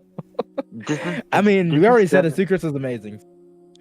I That's really said pretty this is the Kazuha effect. Wait, can each? Whoa, can each above Sucrose? That's weird to me. What? Can each? I don't know about that one. I think Kinshu's it's good. I I'm think okay it's with fair. He's kind of the goat. Like he's. I mean, he's good. just- Right, yeah, I mean, I agree, but like, I feel like Sucrose should be higher. don't know if he's, I think Kinnick is like impresses me so much because he's like both really good at like low cost chesting, like basically nothing in terms of cost, and he's also just really strong with his vertical. Like C1 is crazy strong, C2 too, and R1 is also a big upgrade. The thing is, that's huge. certain spine like fell off because of Stygian. Oh my That's- god, Serpent Punch, such a Yeah. I hate it. So I hate that weapon. I hate the fact that I invest so much in that weapon. I have two Yeah. of them. Two of them R5, and I hated myself so much. It's such a dog weapon. Okay, what's And I remember saying about Kinich that he was one of the highest skill expressions units in the game, and to this day I stand by it. Oh, yeah.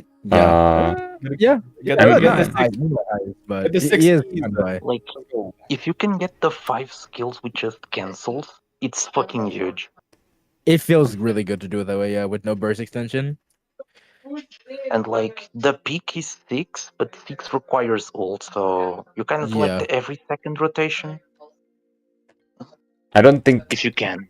it isn't like 6. I haven't seen people do 6 in speedruns. Maybe it's because it's burst dependent, but yeah. It's the Yeah, burst I dependent. am in a private server with a lot of people that play Kinich, and C6, no, C6, no, 6 is possible. It Yes. just requires a lot of practice and the ult, of course. Yeah, okay, anyway. Kinnick, I feel like it's justified that he's this high because he's like the Natlan. Like he's just a Natlan carry and he has Natlan power level. I don't like I guess Cheska's really low, but that's just because we aren't like only considering R1, C1 Cheska, we are also considering at her like lower points, which is justified. Although in my opinion, if I'm being honest, I would put Cheska here, but like I do consider her to be like the same level as Ayaka, Arlecchino, and Clorinde. I don't know if that's Glaze, but No, It's- that's reasonable. I mean, it's think. fair. I think it's kind of reasonable and how no. Wait, let me pull up my own DPS tier list. Let me see where I have her. Yeah, I have her next to Ayaka, Clorinde, Arlecchino, and Neuvillette. oh, okay. But you also have them all next to each other. That's interesting. Yeah, I so mean, they're all wrong.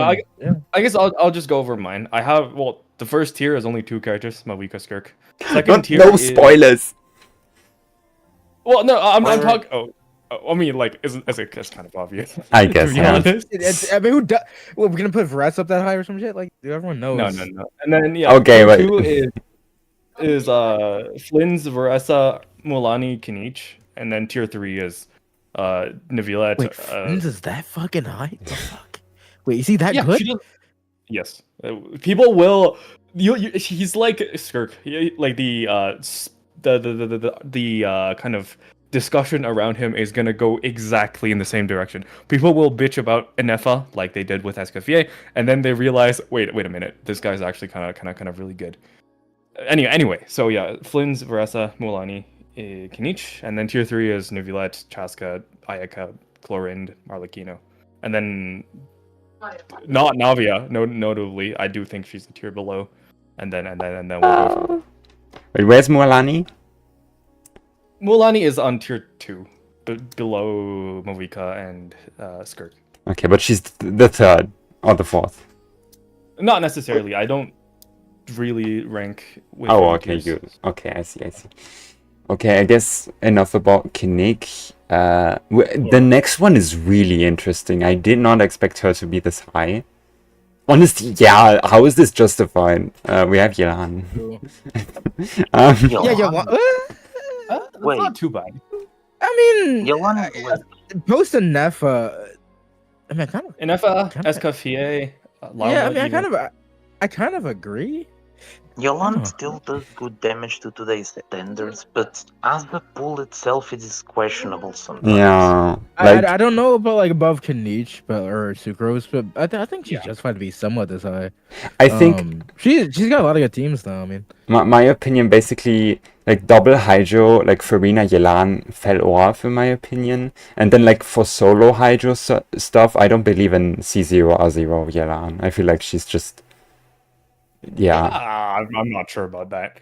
Like, She's- we don't have much use cases for it until, I mean, like recently with Inefa.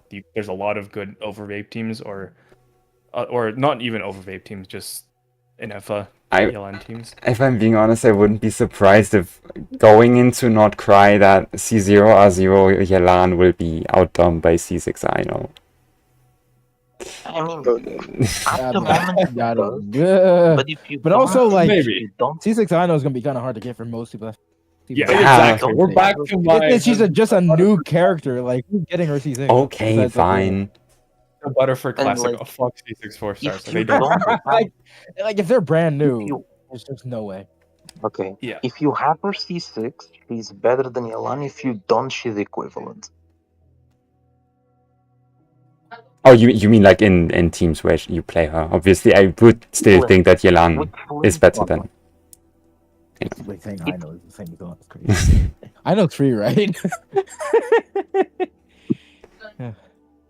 We can talk about Flynn. Flynn. We can talk about Flynn's I know, and after we've already like ordered the tiers and then put them like where we predict them to be. Anyway, okay. Yelan, I guess I can talk about a bit about Yelan if anyone cool. doesn't mind. Yelan was like the first very premium Hydro option. Like we got Ayato, and Ayato was a character, but then we got Yelan, and Yelan was like she was like a complete meta shift in my opinion. Like she was a massive massive deal for Hu Tao. Humongous. Yeah. And double hydro Saying that from day one, she's always been better than C6 Xingqiu Yeah. for all the teams that matter. yes, true. That's true. That's true. Yes. And I guess going into Fontaine, she got a big ass buff with Furina, because like Yeah. Furina's buffs are all team wide, or like the one buff she has is team wide. And Yelan really likes that buff, and Yelan also, in my opinion, okay, that's a reason why she would be this high in my opinion. If anyone brought up that take, carry Yelan is really good. Like she is good as a carry. She's not just a support. You can also play her as a carry, and considering that playstyle as well, she bumps up a bunch of tiers, and maybe even over Inefa if you consider that. If you don't consider that, I don't think she's better than Inefa. But Because Inefa doesn't benefit of any of the buffs Yelan benefits. yeah, true. There's Inefa, great. But, there's this kind of wait, hold on. yeah. Saga, which DPS Yelan team do you use? If I would have a if I got her, I would use Silali, Yelan, Escoffier, and Furina. Oh. I know it's technically not like it's the best I can do at my investment. At higher investment, if I had like Xilonen C2R1 or something, I would use that over Escoffier. But I don't have that, so I would use that team if I had it. So, I actually have a C6 Yelan. I will. So I actually play that. I didn't know people without that kind of stuff would play DPS Yelan as well. It's really good. Like when I tried it when this offer came out, and I was very surprised because I tried Ayato, I was like, yeah, Ayato's whatever, and I tried Yelan, I was like, holy fuck, Yelan's is so much better. Yeah. And then I calculated versus DPS Kikomi, and I'm like, holy fuck, why was I playing Kikomi? Oh no. I think another thing that people like like C2 is huge for Yelan. Like if you play a lot of Yelan teams, you should get C2. it's yeah. I feel like it's as impactful as getting C2 Furina. Obviously, C2 Furina might be more impactful to the entire account, like C1 Furina, but C2 Yelan is one of those constellations. If you know what I mean, in my opinion. Okay, some awkwardness in my opinion is I guess maybe it's some deep-rooted Sejeffery that's still like you're traumatized by Sejef, so like it keeps up in your mind and you need to work against these kind of things. But one skill Yelan, like with high energy requirements, that's not the Yelan I really like to like. C1 fixes this issue, and like that's why I still consider her pretty good, but I feel like that's why I don't like C0 R0 in certain scenarios, because if you only skill one time, her energy recharge requirements do shoot up to like 240 or 250, then she's not really doing any damage, especially with Feronius. And like then she's just applying Hydra and giving her buff. Like that's how I see her. Obviously, if you get her R1, if you have like C1 as well, and then or like a team where you can do 2 skills per rotation, then her damage like shoots up. Like the difference between those two playstyles is like, yeah. I kind of agree. Having played Yelan with Yoimiya for a long time, and yeah, Yoimiya would be a good example. It's in Yelan, the Yoimiya doesn't want double hydro because it's unless you do wheelchair, which I fucking hate because it's not a Yoimiya team in my opinion. Yelan's ER requirements I think are horrible, and I used to play it alongside another really engineering character, Yunjin. It felt really bad because even at 250 ER on Yunjin and 230 ER every time I didn't get a burst on either, and I would, her ER requirements are 300 on everyone at a team. It's very bad. But I mean, in most cases, you're not playing. There's very few teams who are on solo Hydra, to be honest. I mean, good team. True. I feel annoyed. I feel like that's why I kind of liked Hu Tao double Hydro over like solo Hydro Yelan, unless you had allergy on Yelan.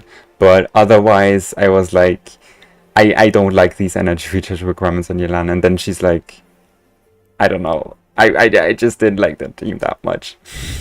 I guess Butter can say something about that. Like, what did you think about double Hydro versus VV Vape, Hu Tao? I always liked VV Vape, but on the flip side, haha. On the flip side. I always had C1 Yelan, so it's never been a problem. Oh, okay. I mean, I enjoy. I was just gonna say, like, double Hydro Hu Tao, so good. I always played it. I mean, I felt that VV Vape had scenarios where it didn't work as well. At least in older abysses where there were a lot more AoE scenarios, it just didn't feel great. Yeah, I think one of the like worst videos was probably like regarding Sejef was his like whole thing about Yelan, that he would call Yelan like when you watched the video, you just thought that he thought that Yelan was bad or something, and like in his Ask Sejef, he's like also like honestly kind of negative about Yelan. Like, why was he so negative about Yelan? That is a worse video, but I will let you talk. I will say something. I mean, yeah. Sejef has definitely made videos. Yeah. Have you guys seen post-release Emilie? Oh yeah, that one was really bad. Where he played Favonius Emilie in the Burning Hyper Carry team, but Favonius. I was supposed to make a video to shit talking, but I'm like, I don't have a device to record this shit. So I made a 2-minute skit. Oh no. I think it's the one I sent you. Yeah. I've seen it. Yeah, true. You mean that one was so peak. Like with the Poverty C versus I remember that one. Xiangling, Bennett. On-field Emilie. People, okay. Butter, do you believe this? Kinkle, do you believe that this happened? Sejef played Emilie on field with Favonius, Nahida, Bennett, Zhongli. And I like, watched the video. What is that? Wait, what's? Wait. What is the heater there? like he was trying to play hyper carry Emilie, but why Favonius, why Zhongli, and why Nahida? Why that team? I don't know. Question, because I'm alive. Oh, that yeah. we love him. What? Wait. Once again, I'm lost. What character are we?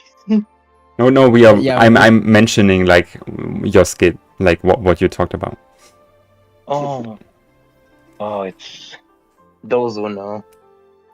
Okay, I'm really surprised. Whoever made this, I'm going to sue you. But the peak, the speedrunning god. Like if Gaming is the speedrunning god, then she's the speedrunning goddess. Like she is the best. Wait, where's B? Where's B? I need to ping B to type in chat.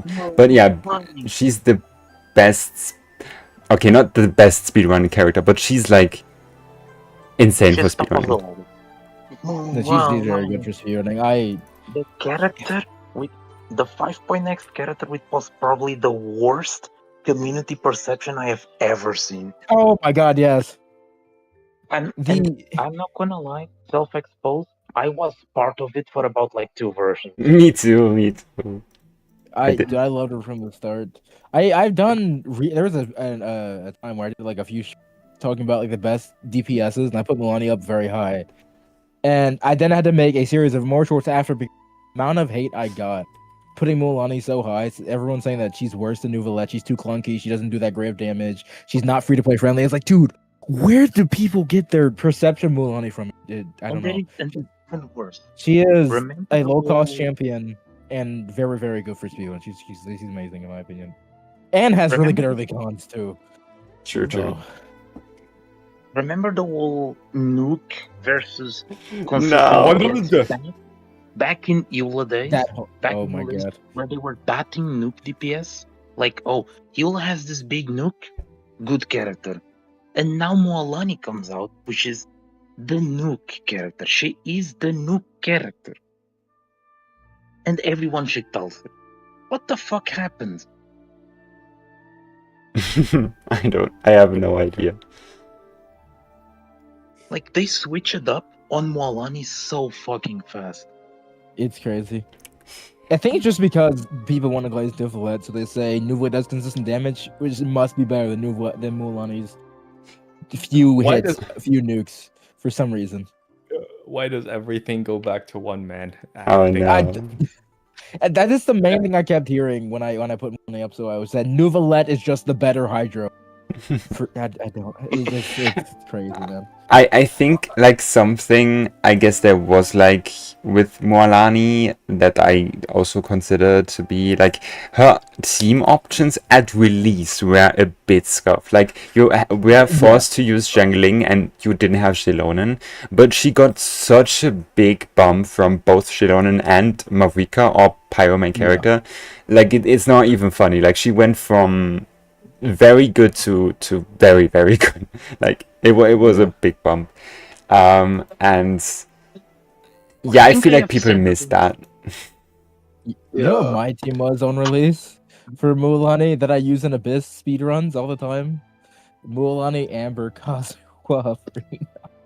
What was that? Oh, you mean Amber? Oh, like Kazuha Pyro infusion. Yes. It worked really well. Like I was nuking everything. C2 Kazuha as well. It was very good. Interesting. It looked like such a weird team, and I got so many people asking, like, Amber of all people, the fuck? Yeah. Wait, I guess that was Kazuha. You exploited Kazuha's niche. I guess like Kazuha applying element of a certain element is kind of a niche. I didn't even consider that. I mean, to be honest, there's not much use case for it now these days. But... Yeah, true. There's also an animal unit that can do that Sucrose. in every other rotation. Honestly, I feel like trying to infuse Sucrose burst. It's more painful, yeah. It's very painful. It's one of the most frustrating things in this game. The range for it is so small. Goober dependent, but you can. Yeah. Anyway, I'm a big fan of Mualani. I think I sent the picture in the group chat. Mualani is my fastest clear. against the cactus, which is really fun. Yeah, that is very funny Yeah. actually. Because there's Yeah. one thing about the cactus in SO. You only need Hydro and Electro damage. You don't really need the EC reaction. It just helps you break the things. But if you got Exactly. a good carry with good damage, you can brute force it very easily. Okay, then I have a question. Why do you consider Mualani so much, or like not so much, but you know what I mean, like lower than Skirk? Because, okay, I'm just gonna put it this way: Skirk does way the fuck more damage. Like, there's things. Yeah, Like Mualani has her perks. I really like Mualani, but like it's not the same wage class. Skirk just does way more damage. I feel like the only time Mualani really can surpass Skirk is when you get to the C6 level, when you can speedrun things so quickly that the amount of damage you can do with Skirk doesn't matter anymore. But Well, okay, Yeah, that's, true. that's not true anymore. Because like C6, Mualani scales too hard. Like Mualani, I'm pretty sure does more damage than Skirk at C6. Oh. But that's only at That- C6. for yeah. rotation, really? I Yeah, didn't oh know yeah. that. I thought Mualani, you said that other last. than, with the exception of Arlecchino starting on full Bond of Life, Mualani Yeah. is the strongest DPS at C6. Period. In Oh terms really? of damage. Oh okay. Yes. Oh okay. Well, that So was you almost will- sad, You're gonna do Mavika, Xilonen and Citlali. Guess what? The last slot being Mualani is better than using Mavika on field with like, I don't know, Kazuha or but... Oh Escoffier yeah. or Yeah. Oh, something. Yeah. Actually, So, no. yeah, that no. I've seen that. Yeah, because Is other than Arlecchino. Arlecchino scam with Scarlet Sands and full Bond of Life start, which is impossible in actual combat. Mualani is the strongest DPS at C6. But obviously, like, you need 3 DPSs for the crazy Stygian Yeah. speedruns that DHCWSP does. So you're gonna use both Yeah. of them anyway. yeah. But Yeah. I think every single one, like for both of the abysses. Actually, no, Veresa was faster against the cactus this time for 3 chambers. But yeah, it's Mualani, Mavika, Skirk. Those are the big 3 at C6. Yeah.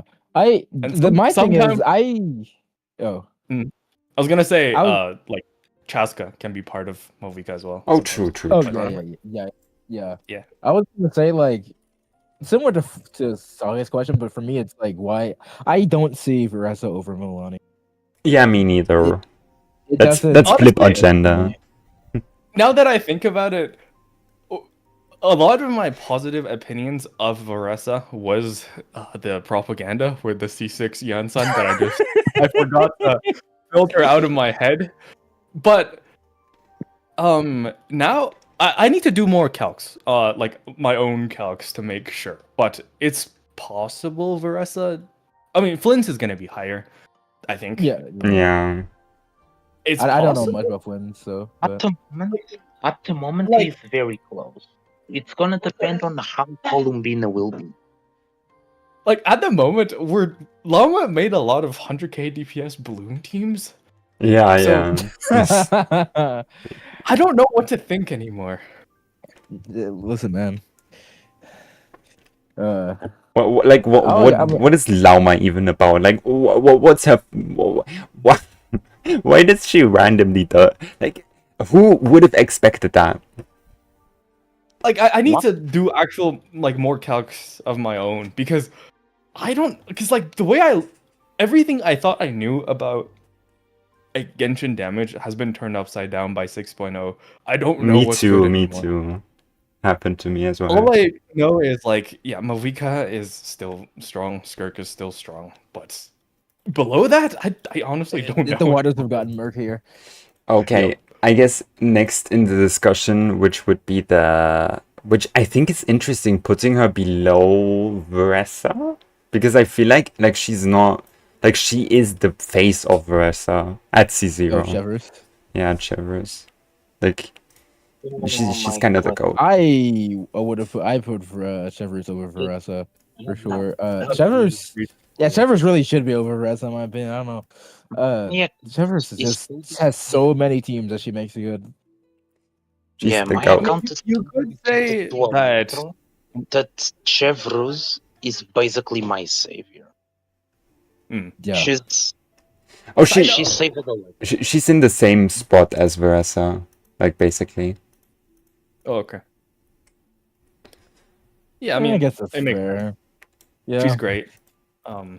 Her best use case think is Veressa. Yes, Yeah. yeah, But by far. she works with so many characters: Clorinde, Arlecchino, Mavika. Wait, obviously Ref as well. You said her best use case is Veressa, so you do also think that Veressa Chevy is better than Mavika Chevy. It is. So. I'm not sure. I don't think But anyone denied that, okay? I don't think anyone denies it. I know people who do. There are, Oh, there, yeah, I mean, man. there, No, who you is know, it? Was it remember, I got- Jello who said the 3 best teams in the game are Mavika Melt, Mavika Vape, and Mavika Chevreuse? Or That's something crazy. like that. I Yeah, wouldn't no, that's put a really funny Mavika statement, though. Chevreuse that. And Mavika Vape has an extended rotation unless you do a weird combo with Yelan, so I don't like it. But yeah. Oh, I mean, I guess there's not much to say. Let's just go to Versa. Okay. Yeah, Oh my god. and we all know shit. Did Flip just wake up? That is your Flip voice? The only potential That was me. upgrade for Chevreuse Oh, Is- how about- an actually good pyro support. Because Mavika for overload doesn't really do much. I'ma be honest. I kind of agree. I don't know. Sure. The only positive thing, like fully positive, is shorting rotations, and that's it. Her damage is mediocre, and in certain situations, Xiangling's damage is higher, which can sometimes even between both, even with shorter rots on Mavika's side. So, pyro off-fielders need a new support. True. Yeah. Yeah. And guess what? There is not a single 5-star limited support to this day. Mm, Every single pyro limited is a carry. Oh, that's true. We don't have a pyro support. Mavika is a mix of both, but there is not anyone that is dedicated support. Durin, my goat, Shirley. Yeah. Might go Sure. doing, please. I mean, we're getting like Oh my god. we're getting to. Oh, were you speaking? No, go ahead. I was just I explaining. was gonna say, to- aren't we getting like Flip- 2 limited Flip- pyros Flip- at 6 point in Nordcry? Yes, Yeah. that'll be great. yeah, true. Please, bro, one of you. Wait, One we're of getting you. what? No, wait, we're getting what now? Ellis and Durin, 2 limited pyro 5 stars in 6.x. Surely one Oh, of those is Ellis. support, Wait, right? Ellis. Wait, is that a character that wasn't teased? Alice. that's That's the witch. Please, mother. Klee's mom. Oh, Alice! I thought you said Ellis. I'm like, who the hell is Ellis? Oh, I was like, what? I heard Ellis. I'm like, who the hell was Ellis? What? I did not hear Alice. I was like, A for Apple, Ellis. okay. Wait, Alice is that early? That's fucking crazy. Yeah, I mean, we did see her full design with the vision, so I'm Yeah, expecting true. her to be playable in Yeah. 6.x. Okay, anything more to say about like back to Veressa? Rest is great. I mean, she's really, really strong DPS. Honestly, is both front-loaded and backloaded because you can backload her damage and do the setup when the enemy is moving or when the enemy is about to get stunned, or you can just do it fast enough and then redo it when it's stunned. You have many options to do with her. Yeah. She's extremely Her- flexible rotation-wise. Yeah, her rotations are very, very flexible. Like, very, very. Which is actually plays into her strength. Some very interesting things you can do with her teams that make her pretty nice. And I guess like something I wanted to mention, which I forgot to mention about Kinnick. There's a character that we haven't talked about yet, which I'm surprised that she's actually this high. Like what? Anyway, like a certain someone, and like she has extremely disgusting buffs, like an extreme amount of disgusting buffs, and she like only Veressa, Kinnick, and Mavika can take full advantage out of her buffs. There are still characters that can obviously, like Clorinde, for example, you can make it work under certain circumstances, but like mostly it's just about them. And the fact that Veressa, like Janssen is basically Veressa's key signature support. just because she buffs so much, and like Yeah. she's Electro, so they funnel each other, I guess. Because Verasa actually has energy recharge requirements, which we should mention.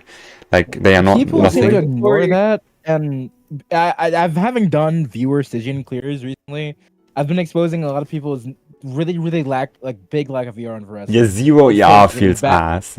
It feels so bad in Stygian when you don't get a burst and you just don't do your second plunge, your big Yeah, burst yeah. plunge, and you lose so much. Yeah, she needs ER. I feel like I need to give an obligatory Yansan before C6 isn't that better than You alternatives. can do that when it's Jansan's turn. Alright. I'd imagine she's next, no? No, the she's actually person higher before than. Like actually, she's on the same level as Escoffier, which I guess is the next character. Escoffier. Maybe lower. I was expecting Crazy. her to be a little bit higher. Yeah. I was expecting higher as well. Escoffier, probably the most overrated character nowadays. Okay, It's not kind of fortunate not- because she's actually really good. yeah. She is I kind of think it's overrated. important. It's important to recognize what she is and isn't. She's Yeah. a Skirk support. She's a cryo freeze support. Yes. She's very, very, very good in that role. Do not try to bat chest her outside of it. Yeah. Indeed. Do not. She loses it's like a big chunk of her both res threat and damage outside of it. Yeah, like Yeah. she's Some that's people. her. You can use her kind of with Mavika double cryo, but it's kind of clunky to me. I'd rather just play Bennett personally. But Yeah, me too. I think the only team that really wants her in double cryo setups is Yoimiya, which Yoimiya isn't even like it Yes. anyway, but Yeah. I think like people don't realize that first of all, Escoffier loses a lot by not running Furina. Then she loses a lot by not running Shenhe technically, and then she Yeah. also loses a lot, or like loses a lot by not running a character that's like Mona, like Shenhe, like Yelan. Actually, not Yelan, but like a character that also buffs her damage. And then she loses a lot by just not running Cryo and Hydro, so she like gets triple losses basically in those the main scuffed thing is- Kinnick teams. oh no, please no. who was the one who came up with that? Who was the one who said That's that? a Jeff. And Jason, Oh, yeah. actually, Who- Jason too. Jace turn? Too. Jello also did, I remember the video. Oh yeah, Jalo did as well. Like it was brain rot basically. Like it spread like Wait, brain rot. Flip. Can you make sure Jello only takes information from you and not others? Because Surely he he, will. Surely he has will. potential to do like very great things, but he needs to like. You need to be. You to him needs to be like the Jeff to Ziox. Okay, you need to poison his mind with your takes. True. Honestly, true. Okay, though. I hope Like- Become his math guy. I hope Flip Yeah, heard that in please. his sleep as like some kind of dream voice. The bro starts dreaming about Jello for some reason. Can we do something? We wake up Flip when you reach Citlali. We will repeat Citlali's name 3 times and maybe he will summon. Yes. Actually, do you think that like Escoffier is like imagine Skirk and Versa were the same strength, like exact same strength. I know it's not the case, but imagine that. Would you say Escoffier or Chevy would be better? Like considering Chevy at C6. Probably still Escoffier because, I mean, well, she is. Actually, I don't know. I think I would prefer Chevy just because like she also scales better with like vertical. Like the more you invest into Versa vertical, like Escoffier gives you another opportunity of vertical, which is true, yeah, I guess. But like Chevy directly like buffing Skirk with constellations, like when Escoffier is such a big part of the team's damage is like a bit annoying because it's like not a Mavrika situation where you constellate like you vertical into Mavrika and buffs the entire team. Like you know what I mean? And that's why I prefer Yeah, Chevy. But Chevy doesn't have vertical, so Like Escoffier, like I don't know. Yeah, I mean, her C1 R1 is very good. Yes. C2 not so much. C2 is kind of like, I guess, overrated a bit. Here. It's big enough of a thing. I think the problem with C2 is that like it just doesn't. It's only 5 hits. Yeah. And it's active character as well, rather than per character like Shenhe. So it gets eaten up so quickly because most of the characters that would take advantage of it, like Ayaka or Shirk, are characters who do a shit ton of hits. So most of their hits don't take advantage of it. I feel like, it would be really funny if like Escoffier C2 was like a Skirk C2 extension. Like Skirk C2 didn't buff attack, but it buffed like damage percent. And then like Escoffier had the exact amount of hits as like Skirk's burst with C2 or something. Actually, no, Skirk C2 only buffs attack when it's like the other mode. I forgot. But yeah, imagine it's only 70 attack. Like the same way that Xilonen C2. Actually, not really. But like, what's a C2 that like buffs another C2 like that specific? I guess C2 Silali and C2 Arlecchino, like kind of like the way they interact. Kind of, yeah. Yeah. I was thinking like C6 Shenhe, C6 Rising. Oh, true. Yeah, that one. Yeah. Okay, we should move. C6. Oh, I guess C6 Cirque at that point. You just want to. Never mind. Nope, not mind. Yansan is actually like a few points higher. I think this is because Flip gave this. There's no way like Flip probably gave Yansan a 5. Probably. Oh no. Yansan, my goat. Let's check. No. Flip. Yansan 4.7. That's not that much. That's not that. Wow. 4.6, 4.7, What did I give you, Yansan? 4.8. What did I Is that give me? her? I gave her 4.8. No, it's that me. was someone else. Yeah. Oh. What did I give Janssen for? Butter gave Janssen a 4.7. Wait, that's pretty high as well. Butter, do you have something to excuse yourself? No, She's a great she's she's great. Yeah, she's very Pretty good. great. I mean, I thought because of the C6 thing you would like lower her. Yeah, well, sure, but like, it's not like she's bad at C0. oh, she's bad at C0, but she's not bad at C2. I don't think she's that bad at C0, but like, I mean, I do say C2 is kind of... Still. C2's pretty big. Yeah, C2's nice. I think you need like, I would want C5 ideally, or like, because Okay, like C5 and C6, they're like, bro. Yeah, but like, I mean, like, just be like Yeah. me and get C6 Eons on and like under It's 9 one of the roll. few It's how it works. Yeah, I was saying, one of the few stars that survived the constellation disease, compared to like Chevreuse, whose only useful constellation is C6. Almost all of her constellations besides C3 is useful in some way or another. Yeah. Like, she actually is a 4-star with vertical. In that sense. yeah, true. yeah. Okay, is there anything more to say? Like, she has a ginormous amount of buffs, but only 3 characters can basically, or like 3.5, can take advantage out of that. Actually, 4. No, 4.5. Because Chaska also. I forgot And Chaska. another one. That's another There's thing to quite a mention, few Drew. characters. I was There gonna are say, one- another thing. You can mention the fact that the C6 doesn't affect a vast majority of the hitters that can also use Eon-san. Besides, like a few, I mean, the ones that does affect are characters that are very strong, to be fair. But like, for example, Arlecchino and to some extent Chaska.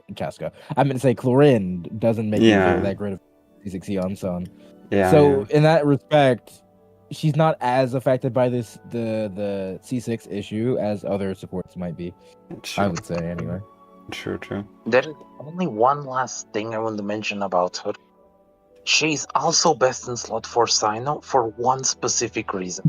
Because in Overload, of course. Because Hell yeah. Xiangling can snapshot Janssen, she's Yeah. better than any other second Electro for him, by far.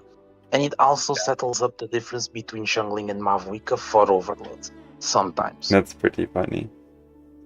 It's also, to me, it's just funny that Sino, who was made to be a aggravate DPS, Hyperbloom DPS, Don't worry. is better in Overload.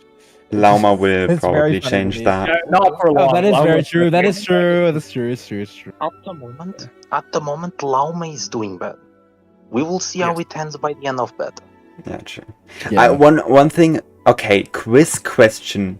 I have a very important question. Who do you think? Who was the person that said that Mualani can take great advantage out of Janssen's buffs? Or like What? can drive Who Janssen well said that? in the video? Who said that? In a video? Yeah. Is that Jeff? Yeah, it was Sajef. Sajef was talking Wait, about like wait. how well like each character can drive Janssen's buffs, and for no reason at all mentioned Mualani. I have no idea why. The funny, okay, I mean, Janssen- technically, he's not wrong because Mualani can like actually drive the buff itself. Yeah, But but she it has no doesn't do benefit of anything. attack. Like that's There's like no benefit of attack. that's like Okay, saying I will be right back. I It's- remember him saying C6 Janssen specifically isn't that much worse than Auroron for Neuvillette. what? What? What? Yeah. Because which I it's not true obviously, but like I find it funny. That's very confusing. Yeah, but why would he say 'cause, that? like, well, he doesn't believe in Auroron damage, obviously. okay. So it's like the 25 damage percent, which Neuvillette's movement can enable from Janssen C6 is worth about as much as that. Wait, why does Sajef doesn't believe in? Why does he not believe in Auroron's damage? Like, is it because he's? Well, he doesn't believe in a lot of characters. He just doesn't care about. Oh, okay. Ah, I He's see. I see. selective. Agenda. Bro's a little Selectivism. opinionated. We've And somehow- we actually got to the last character, the last 6. Bennett, Furina, Xilonen, Mavika, Xilalli, Skirk. I guess we can all agree, except one, Alright. that like these are the top 6 characters in the game. Let me Except see what I for have. one. Is this the new Big Six? The big 6. to No, Pyros, it, can't to be, it has to be something dumb because we had the Power It 5. will come- Flip people Walker. okay. Oh, we mentioned Flip came back. Sidlali. We mentioned Sidlali. I fell asleep, by the way. Yeah, we Yeah, Yeah, know. no we shit. noticed. Yeah. No. Yeah, no shit. Yeah. I'm Okay. sorry, I'm tired. Let's start with the worst one, which is actually Skirk. I do not agree with that. That was the personally. thing. It was gonna be Xilonen, but I mean, I guess I'll go first. I gave her one of my 3 5.0s because, like, Oh, I mean, I'm that sorry. is kind of a lot of glaze, but it's a for a pretty simple reason. Like, according to at least my calcs, she is just the peak of damage at C0. Like, Mavika is below her. So, yeah, and I personally attribute more of her strength to her than to Escoffier. So, like, she is just the strongest DPS in the game, kind of. And even if she isn't, which, like, I'm not super firm on it because, like, little things like getting R1, getting, like, constellations can easily make Mavika ahead, and that's fine. And I don't really care because another great thing is they share absolutely no supports unless you want to use Xilonen for some reason. So yeah, she is always going to be like best in slot. Well, not always, but like for the past 2 Stygians, she is best in slot for one of the teams. And she herself is the most important character of her team. Which is why I think she's not necessarily the best character in the game, but like she's definitely one of them because yeah, I can't find something wrong with her, I guess is what I'm trying to say. She's just like what she's supposed to be. Yeah, true. The pinnacle of what she can be, I guess, as a DPS character. What else can you expect from a DPS character? That was very philosophical. What do you think about like Skirk as a I guess Or- burst support for Neuvillette? No. No, See, don't. Wait, so do you put her over Mavika overall when you consider everything? No. Mavika is the best character in the game for me at this moment. They're like Okay, basically. I was about to say. I don't want to say Okay. Skirk is. I don't want to say she's straight up a better DPS than Mavika at C0 because I don't really believe in that. I think they're the same because there's no conflict in their team building, so I'm perfectly fine with saying they're the same. And beyond that, Mavika is a support as well. So like if you are interested in playing other teams, Mavika has that over Skirk. Like Skirk burst DPS is not real, bro. Just play Skirk. Yeah. Mavika on the other hand actually has supportive utility in pyro application and the damage bonus. So playing her as a support isn't just like diminishing another character. It's like a legit thing that she's meant to do. Skirk isn't. Skirk is a DPS through and through. Something I wish that they expanded on, which is like, I think Skirk has one of the coolest talents, which is like the +1 skill talent, and I wish like her C2 or C1 like would like defense shred or something, and that the entire team would get like a damage bump, not just her. Like maybe she gets a higher def ignore, and then but like I feel like I would have loved that. Escoffier is such a damage contributor. This is one of the I guess downsides of Skirk is that her cons are not bad, but they're also not good. Yeah, they're nothing insane compared to something like Mavika, who has some insane, very very insane T2. Cons aren't anything super. They're good, but just nothing crazy. About her Constellation 1. Okay, you see how her signature set is normal attack and burst damage, and the other kind of other? Why is her C1 charge attack damage? It's No very idea. That's annoying. That's also I don't understand why Helio did that. That's a very weird decision. They give easy to burst damage. Not screw over. It's the like you just make it burst damage. Exactly. I was gonna say if you made a normal attack damage, it would screw over. Actually, no, it would screw over it anyway for the artifact set. Wait, why don't you just make the artifact set 60 damage %, no strings attached? It's I not don't like know. 60% is too much or anything. Why didn't they just do that? And maybe because they probably wanted to keep it from other characters making use of it, like Ayaka or someone to be able to make use of it. Yeah. Or so no. Huh? Just like it has like one of the restrictions. No, you have to be 0 energy for it to like even proc. So that's already restriction enough, in my opinion. Actually, that is kind of fair. They could have just done it. You know what? You're actually right. No. Yeah, you're right. Yeah. You're right. Wait, Chad said so. Skirk is not essentially dog shit without Escoffier. No, she isn't. No, she's not. That's she such a isn't. misconception, bro. It's such a misconception that she like is relying on Escoffier to be. I think I said this on Skirk's or not Skirk's Flip's stream yesterday. People do not understand that for a good DPS, like a dog shit team on a good DPS can still be better than the premium team of a worse DPS. So you can't just look at how much a character loses without a certain something. You have to look at like the start point and the end point. Yeah. Skirk's end point without Citlali or without Escoffier is still in line with other Natlan DPSs. That's fine, bro. That's okay. Yeah. I don't know. So many people. Huh? You're not so funny. Okay. Why is relying on a 5-star support a bad thing, but a character relying on C6 Chev C6 Janssen a good thing? It's such a parody, man. I swear. I made a meme about this in pre-release, like. So many people like C6 Chevreuse for Vressa, and Vressa with C6 Chevreuse is great. She's free to play friendly, but as Skirk needing a Scoffier, nah, too reliant. It's crazy, man. It's crazy. And you know what's the worst? They're doing the same thing with Inefa for Flins. Yeah.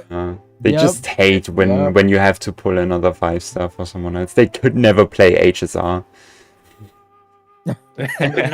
Dude, try playing Wua, dude. Man, Wua mentioned.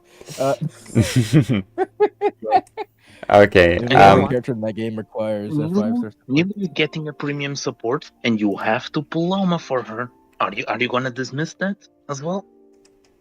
Or is Nilu out of touch for them. Nilo doesn't need Nahida anymore, trust. Actually, No, Nilo That's doesn't not need. true, I think. Yeah, true. After She Loma, needs- but like before, like on Nilo release, she didn't. She didn't need Nahida. True.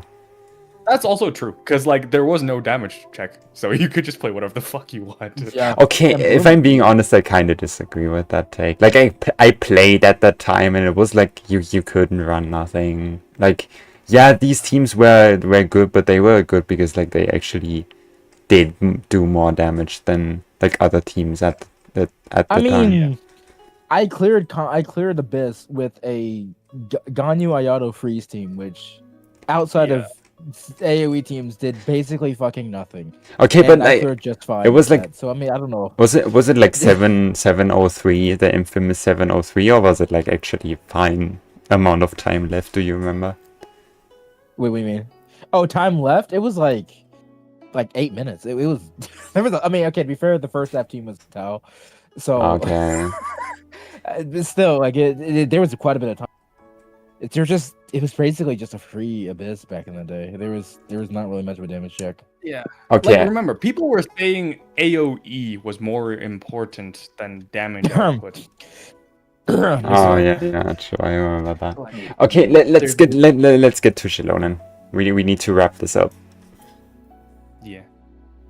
Xilonen, the goat. Like she kinda, because of recent like Escoffier basically took the part of cryo carries that don't want to be played in melt teams, which means that Xilonen is probably going to have like some kind of melt team in the future that isn't like cryo melt, I mean.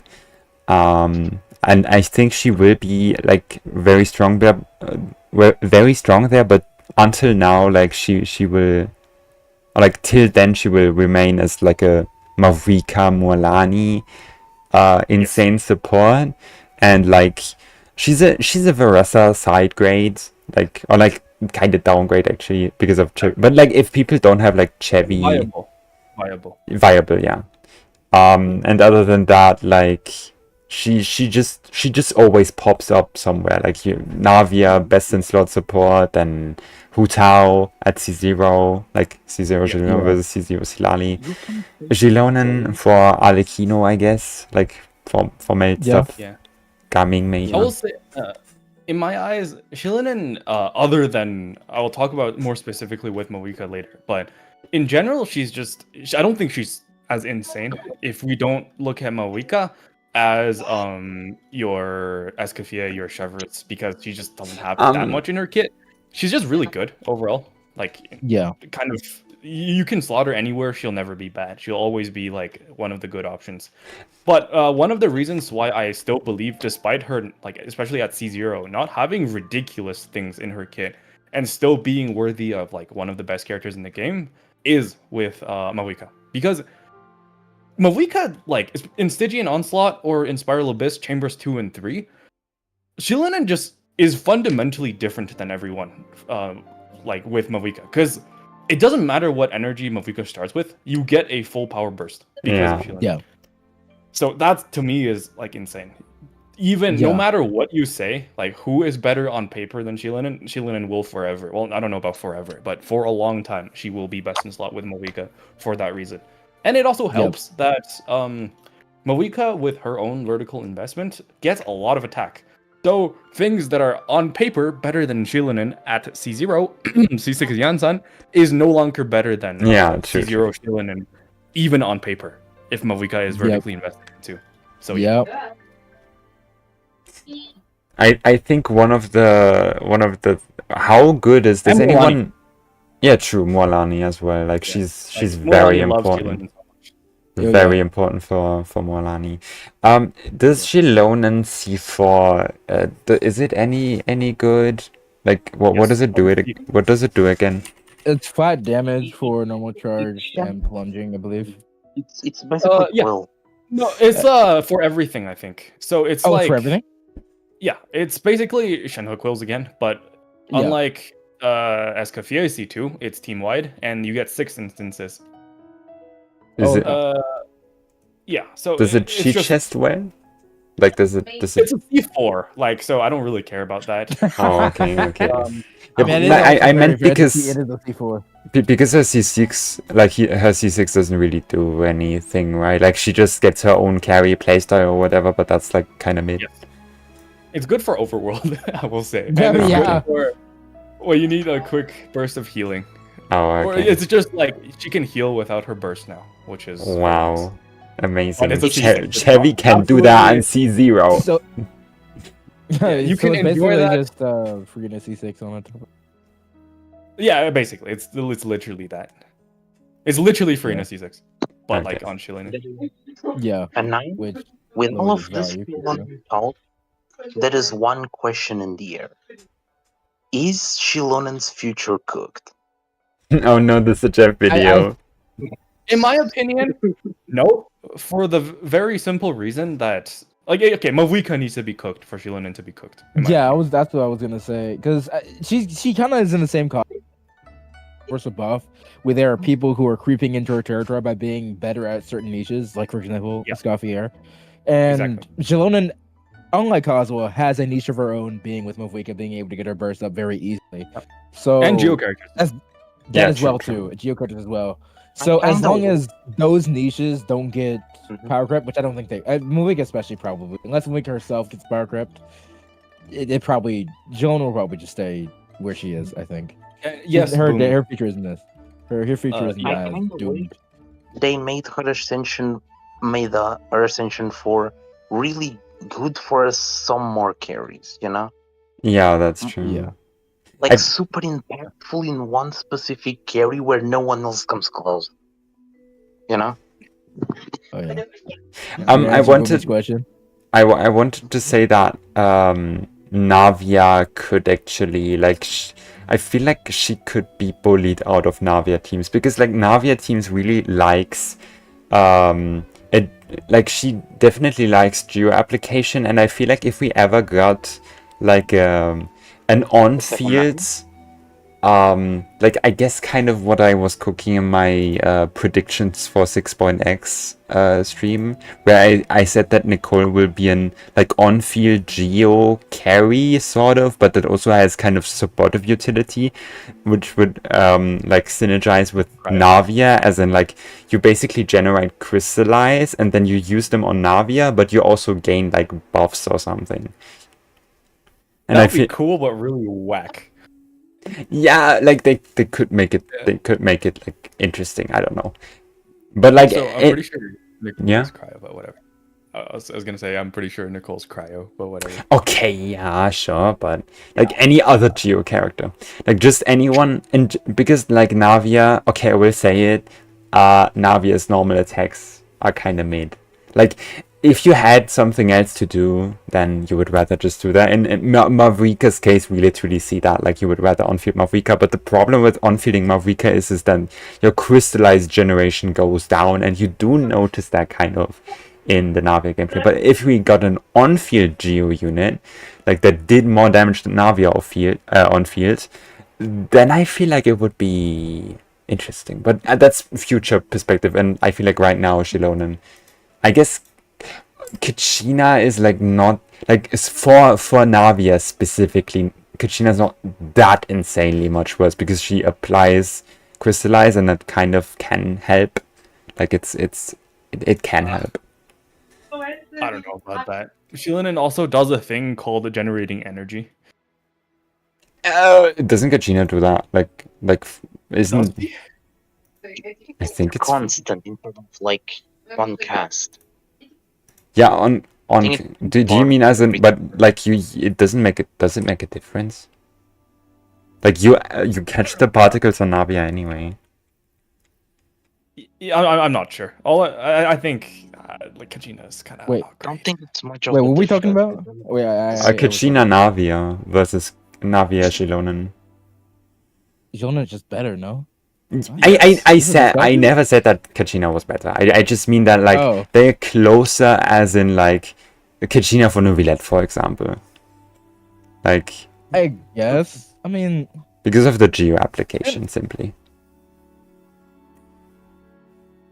And To an extent, I get. I'm not entirely sure because I've never really tried to use Kachina outside of a few viewer clears. really, I've played. Most people accounts I've been on already have a Xilonen, so I never end up okay. using Kachina. Yeah, I played Navia. So- I played Navia Kachina a lot. Like, but the problem was that she did no damage, which is like one of her. Like when you have constellations and you get like C6 procs with Navia, like she can do like a tiny bit of damage, but I didn't have that, so like, yeah, C6 Wait. Kachina scam. You play C6. You play C6 Navia with. No, not Kachina. C6 Navia, like C0 Navia Oh, with. C6 Kachina. Yeah. Oh, yeah, no, C6 Kachina's. Well, no. Well, Well. Okay, anyway. Let's continue with Furina. I guess the one I have the most Flip. Flip. Wake We're up. talking about your No. wife, your second wife. No, it's not Sitlali. It's not Sitlali yet. No, that's his third wife. Too many He's wives. First- cheating. Too many wives. He's like Tengen from fucking. Okay, I will start. I had a pretty big switch up because of Escoffier. Like, I swear it was because of Escoffier. He swears. Yes, I agree with that too. Escoffier completely like reverted all the power creeping and all the phasing out that Furina suffered from. True. I feel like it's then being brought back because of how not Karai is working, but Yes, but Yeah. like, Skirk is always. Well, I don't know always, but for now, as long as Skirk exists, Furina's gonna be good. I mean, if Flynn's is already as strong as he is, I mean, and he's the first character. I don't know, but Oh no. knowing Hoyo, Yeah, I mean, okay, either you know what, way, you're right. I mean, like the trend of the game is going. You can't just act like power creep is not.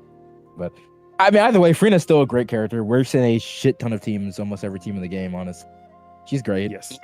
He has Um, had like the same disease as Kazuha, where overall like fits in everything, but slowly but surely lost positions.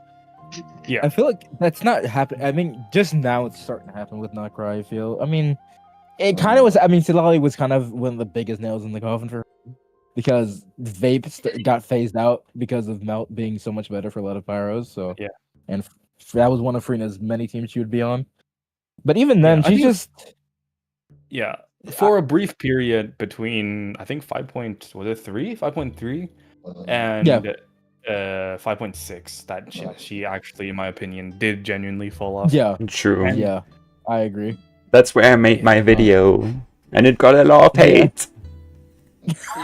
You gotta understand, Furina's a very beloved character.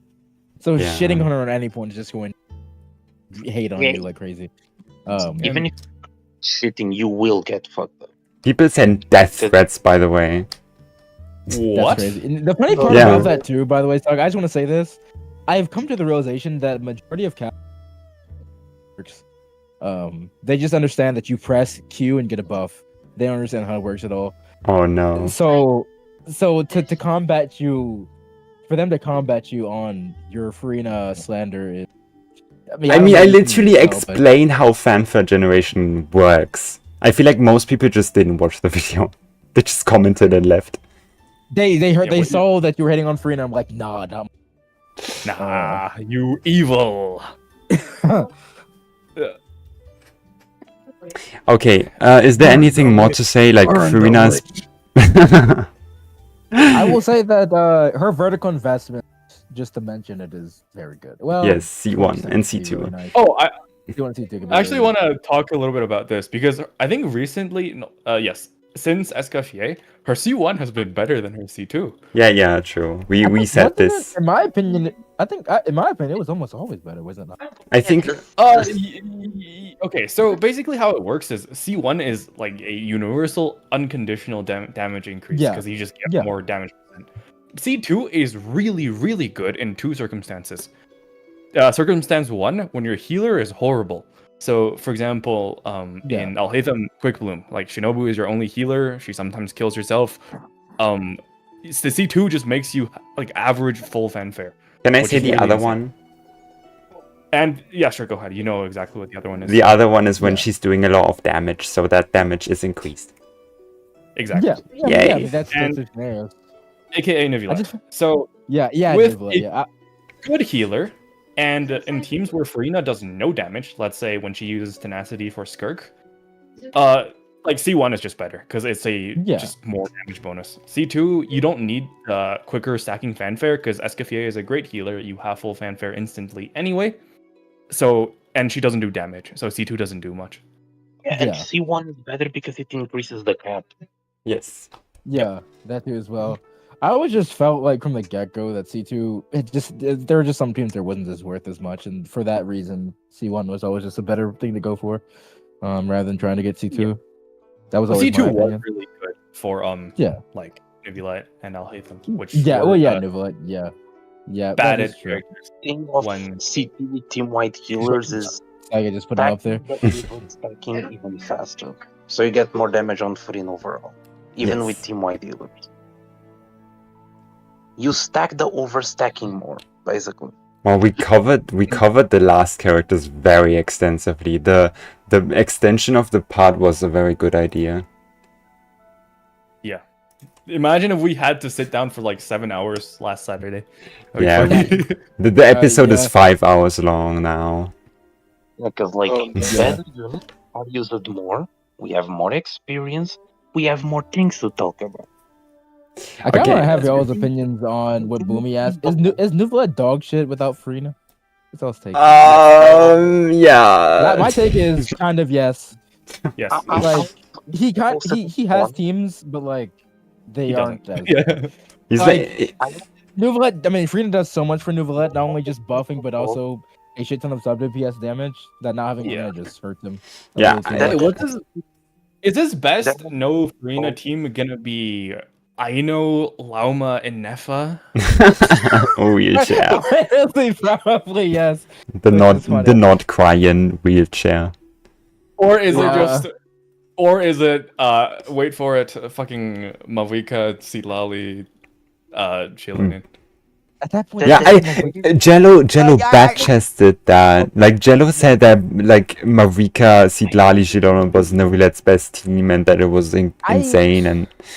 I hate that take so much because, in my opinion, it's literally just a Mavika team.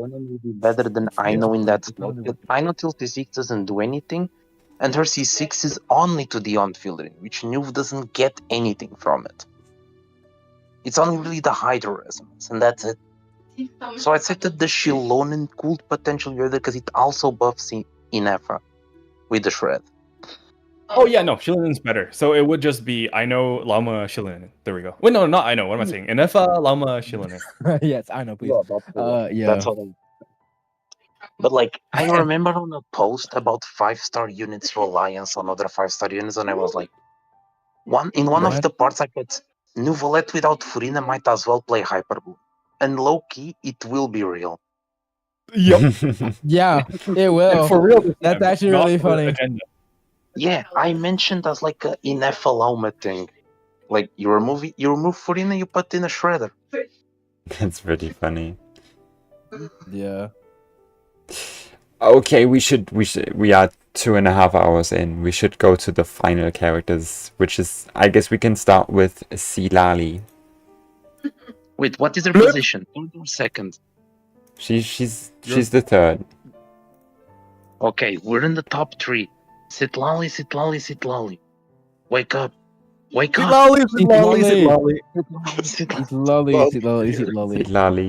Sitlali. I think he actually fell back asleep. Oh so no. who's first? Who's first on Sitlali? I can start. Sitlali very much warped the pyro meta. Like when she released, she made it so that every single pyro carry that was good, and I guess excluding Hu Tao, because like Hu Tao still wanted to use double hydro. But yeah, anyway, so they wanted to use Melt now because like Melt is just by nature a more powerful reaction, and on top of enabling Melt, she also has TTS, she has Scroll, and she has the Res Shred, which all combined is like a disgusting amount of amp. Like if you consider Melt to be like which is the thing that she does, like she enables Melt. That's what she's designed to do. And like on top of that, she does all of these things. And on top of that, she's a Night Soul generator for Mavika. She's not as good as Xilonen because Xilonen front loads it, which is, I guess, why Butterfer said that like Xilonen and Mavika will always be relevant, because like Silali can't do that, sadly. But yeah, like Mavika is gonna be Mavika, Xilonen, and Citlali. Yes, it will always stay that way. And I guess the other one would be Chaska. Like for Chaska, she's also pretty good because like none of her buffs are like she buffs both Hydro and Pyro, which are like the bullets that she loads, and I guess she can hold her DDS and roll, and yeah, she is also a good buffer in Neuvillette, and like she's a fine buffer in Neuvillette and Yelan teams, or like Hydro teams. But she's not as good. Like she's not as enabling. You don't really need to burst on Citlali for the shred up time because she has cryo bullets herself. Yeah, it's like true. It's RNG dependent, but she can refresh it herself. True. And I guess if you want to tap into vertical, then she has like the best support vertical. Like, I guess not really. Like, there's no argument against it. Like, she has the best support vertical in the game. She has the most insane C1 C2 combo in the game. Surprisingly, like C6 is also a buffing constellation, which surprised me when I first saw it. Like usually C6 would be like Xilonen and C6, like she just starts doing damage, but like it's also a buffing constellation. It also buffs her damage. Yeah, true. It also buffs her damage. It buffs her damage by like 100%. Yeah, and if you have C2, then she gets 2 new teammates. First of all, Hu Tao, because you can use C2. Like, C2 has such a huge amping power that you don't care about the fanfare loss. And then Mualani would be the other one, because like Mualani C1, R1, then Citlali C2, R1. You all know the team, Mavika, Xilonen. I feel like with Mualani, in my experience, those C2s are like buffs more. If you have to do more than one rotation and you end up accidentally proccing her above 50% night soul, it ruins your vape entirely. So it makes it kind of awkward.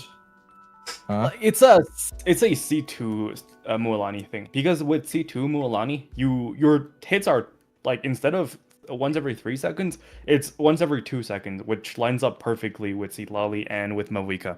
So like, you can just keep vaping with like, and then if it messes up, it fixes itself, because Mualani is gonna trigger freeze, which removes the aura on bosses, and then Mavika can apply pyro again. I mean kind of like smaller enemies. Yeah, smaller enemies, it could be cringe, because if they're frozen, you can't vape anymore. But like, I don't give a fuck about damage on small enemies. About freeze. There is another character that got an upscale with Citlali that not many mentions because they're too attached to Kazuha for it, which is international. True, yeah. Because since you can freeze enemies, because Child outruns Xiangling by a land mile, you can actually get some melts, which is an upscale for her damage. Yeah. By a lot. Especially with the C2 EM buff. Oh yeah, C2 is crazy. Yes, yeah. Yeah, I also thought like that Interneters would like kind of like they should tap into Citlali, because like the grouping, where is Kazuha's grouping relevant these days? So like yeah, exactly. So I thought they will just use it in AoE where it's like freezable. You get free melts and you keep the shred, you keep the buffs, you keep everything. Yeah. Okay, I guess we are kind of finished with Citlali. I guess we could mention that like C1, which has been said before. Yeah, C1 is a universal like damage thing, and like if you proc scroll on like an electro character and like you have R1 which gives 29%, like isn't it like she kind of buffs electro characters a tiny bit? Like for Sino, didn't you? Yeah, Raulfigas, you wanted. Yes, you want R1 for Sino or something.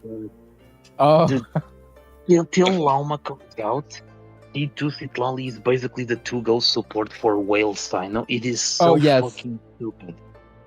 I actually Like, tried it myself with my Citlali. It's actually good. Three things. This goes to prove three things. First, one Sino is even worse than people expected him to be. He's like, for me, he's like the worst carry in the game. I'd consider Eula better than him, but that's me. Second one, the Dendro supports currently are so garbage for him.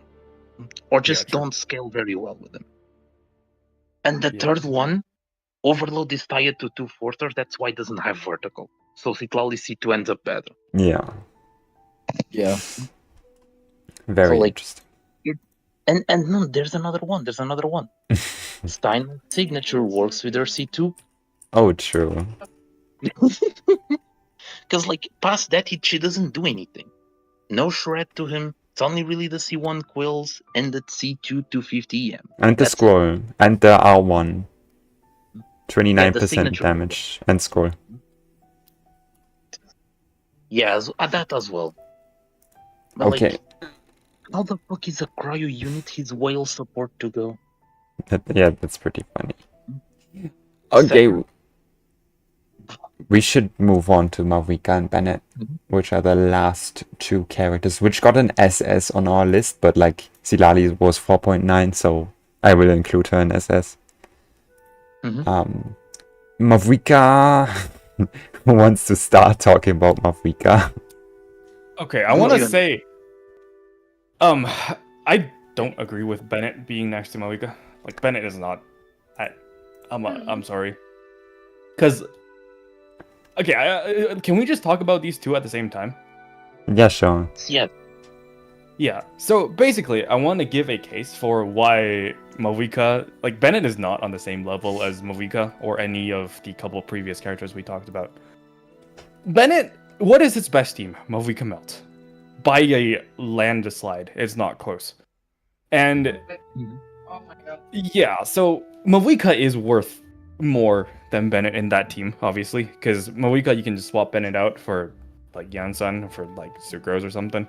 And it's still gonna be, like, it's gonna be not always gonna be worse. Not always gonna be, like, better than Bennett. I still prefer Bennett the most, but it's not a big difference at all.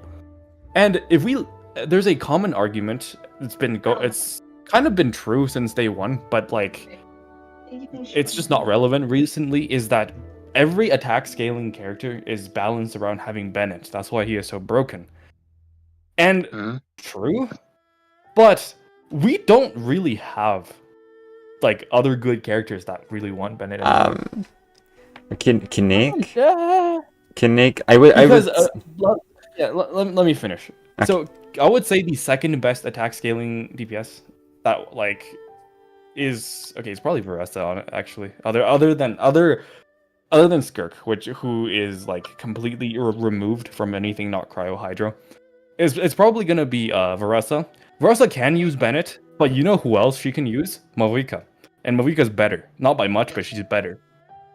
Kinich wants Yansan. Like, Bennett is good, but, like, you'd rather use like Yansan. You use can both. Use both, but, like, isn't it, like, what, Emilie, Yansan, Mavika? That's, like, the technically optimal team. For speedrunning, it's kind of not. But it's very complicated. The Kinnick, the Bennett one scales better with Kinnick's vertical. Like, if you have R1 or C1, then it's kind of cool. The point is, like, Bennett isn't this, like, yeah, but, like, Bennett, yeah, he's really good, but he's not, like, universally must-have best in slot. Okay, what about Gaming? What about Arlecchino? What about Chaska? What about Navia? Yeah, but, like, what about Lyney? Yeah, but they suck, no? They don't They don't suck. They're still good characters. They're still good. I'm just saying, like, with respect to Mavika and like the best characters, they do suck. Sure. My thing is That that, makes sense. like, if you extrapolate the fact that yes, Mavika's at the top, and you say that because Mavika herself and many people at the top don't need Bennett, then you can argue yes, Bennett isn't that great.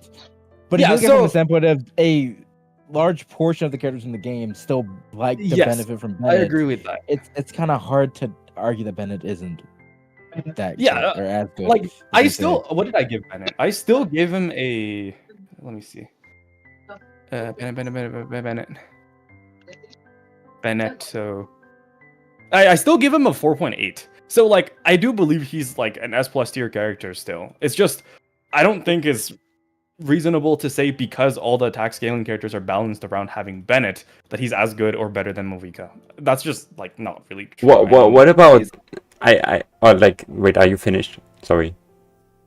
No, that's it. Like I still believe like a lot of you gave him a 4.9. I give him a 4.8. Oh, Like he's okay.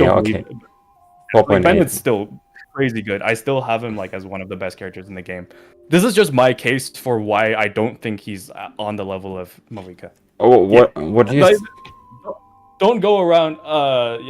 People, viewers, don't take this as like I think Bennett's bad. That's not what I'm trying to say. Yeah, and there is like a good chunk of attack scalers that don't even use Bennett to begin with, so you can't even say they're all balanced around Bennett. Yeah. Only Yeah. some. Yeah, I mean, my take isn't that all characters are balanced around Bennett. I don't really agree with that to begin with, because I don't know if they're necessarily balanced around, to be honest. But I would just say that just the fact that he's as universal as he is, and when you don't, like, there are a lot of accounts you'll be on that don't. I mean, this is coming from someone who does a lot of viewer clips. So a lot of accounts that be on won't use some of the top supports, but Bennett will always be someone I can use with the team. So Yeah, like I'd still rather it's kind of use hard. Bennett. Yeah, it's kind of hard for me to argue Mavika over. You may not have that. I mean, I don't know. Also, the fact that Bennett's a 4-star, which means he's a bit easier. Yeah, it's not like he's a another necessary as well. He only needs at least one con, which is just C1. Yeah, So that's ridiculous. another take that has been like in the chat is the R1 Mavika. I want Butterfer's opinion. How much, like, how hard does Mavika rely on her signature? What do you think? I can give you a very straightforward answer. 28%. That's big. That is kind of big. 28%. And like over Mailflower, assuming you don't get the passive on the burst. So yeah, it's a big for Mailflower. And for you her, should absolutely get C1 or it's not C1, one Mavika if you want to play Mavika. and what about And it's not. I would also say the problem with Mavika is that she didn't have that great of other 5-star weapons that Yeah. are that much better than Mailed Flower. And Serpent Spine, one of her best options to get, that's a 4-star. Now and just got doesn't work in Stygian. fucking annihilated by Stygian, so there's that too. And Yeah, I think, like, again, back to the point where I was saying with Skirk without Escoffier, Mavika without her signature weapon is still up there. So Yeah, well, yeah, obviously, yeah. yeah, so even with the nerf of having a shit 4-star weapon selection, like, she's still there. So Yeah. I would say, like, her C1 being great is as much of an upside as it is a downside, if that makes Yeah. sense. yeah, Yeah, so anyway, I think, like, Bennett's great, but I would put Mavika higher, just because, like, other than Mavika, Bennett does not have teams that are on the same level, or anywhere close to it. And, yeah, he's not, like, universally desired, I guess, as a lot of people would think he is. Yeah. I will also say this too. If you even like just have an iota of thought about vertical investment, yeah, Mavika. But I will in that point like see if you even think about C2 Mavika at that point. Oh yeah, Bennett is it's kind of over. But I don't know. I would still put Bennett over Mavika. Just because there's just so many, even if they aren't as good as Mavika themselves, if you look from the standpoint of how many teams can Bennett, and that he's relatively easy to get, he's not someone who's relying on cons. He's a 4-star. Yeah, that's a good thing about him. Like he's not a C6 merchant. Yeah, he's not.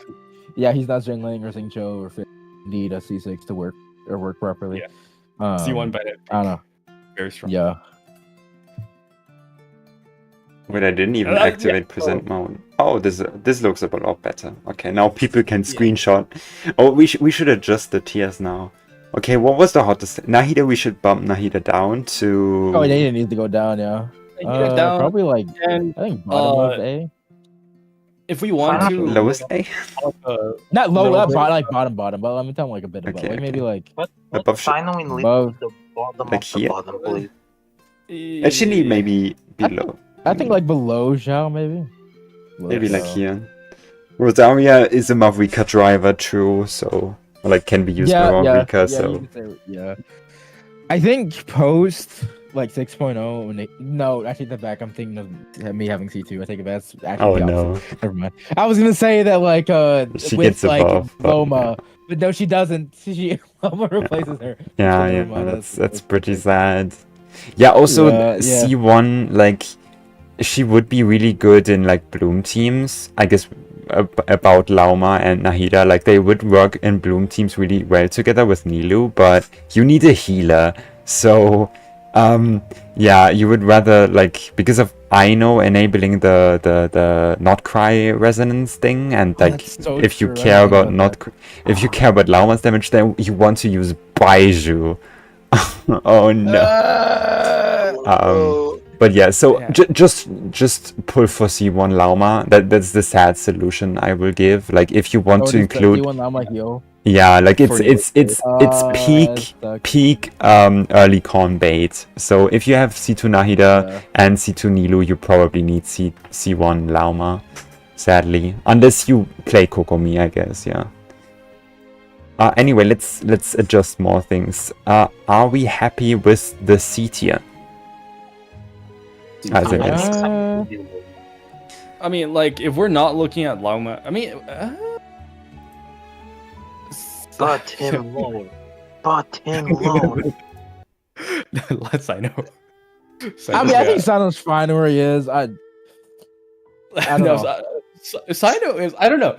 Like I don't play Sino personally, so I don't have this personal, like, deep-rooted hatred for his everything. I don't even, like. I mean, I have a bit of bias with it, but I do like Sino. Like one of my I other like- friends, Nar, Like he you really too. likes Sino. I And can contact him.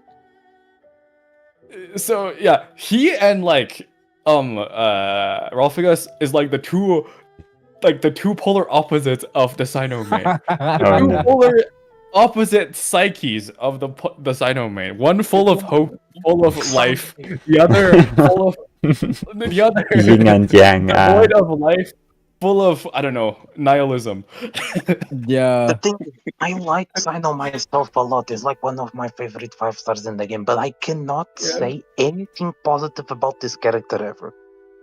Anything. I kind of agree with that, but like loving Sino, you kind of understand he's just absolute dog. Like, he is I can tell absolute dog. positive aspects about Eula than Sino. That one I don't know. Like, at least Maybe Eula- I'm a tier 1 Eula hater, but I don't know. I don't know if I. At least Sino Eula has a works in good Eula. C6. That's Okay. not what we're rating on. Before we Rating get on. into like random yap, I will start with the placements that I find questionable and like if we should move them, and then y'all can go next. Like we can go Yeah. after each Yeah. other. So I'm vouching for, I guess, like Dahlia to be like a tiny bit higher, because like he does work fine with Skirk, and I feel like being a fine option in like the second best carry or third best carry, like I feel like that like kind of gives him a tiny niche. I feel like he gets outplayed by like other characters so easily, even in that Counter- retrospect. I guess like My counterpoint is that Mona is free. Yeah, that's true. That's like what I'm saying. Like there's characters that So- can easily outscale him, even in Like- the idea that you have a free-to-play Skirk team. Okay, fine. Like an Let's, actual free character is strictly better than him. I don't. okay. Yeah, no. yeah. So Dahlia was declined. Then Tainari, I feel like Tainari should be a bit higher. Like I don't think he's like lower than Ayato. He's actually quite myself good who with plays him- Llama, but I don't know. For myself who plays him, I do think that he performs better than Ayato. But at the moment with this current weird checks, no. Okay. Next, I'm vouching for the Luke, like Plunge Luke. Anyone? Plunge Luke, meh. I guess you could put him either because, Plunge. Why He did has everyone that. go silent? I'm fixing they're muted, man. I said I would think he'll be higher. I think he should be a decent bit higher. But y'all's argument was the fact that Plunge isn't a real team for him because it's technically just Xiangling rather than his actual kit, which is kind of fair. But to me, seeing him lower than Yoimiya is blasphemy because that's true. I will say objectively, D-Luke does have the best base stats and the best multipliers for this specific Xiangling bullshit niche. So I think you can give that to him. Yeah, so I will put him next to Zhao. Is that too much? Or like a bit lower? It's higher. I think it's a It's fine. I won't put him over Xiangling because like that wouldn't make that sense. would be stupid, yeah. That would make any sense at all. Because he's completely relying on Xiangling to do that. Okay. Next character I'm vouching for is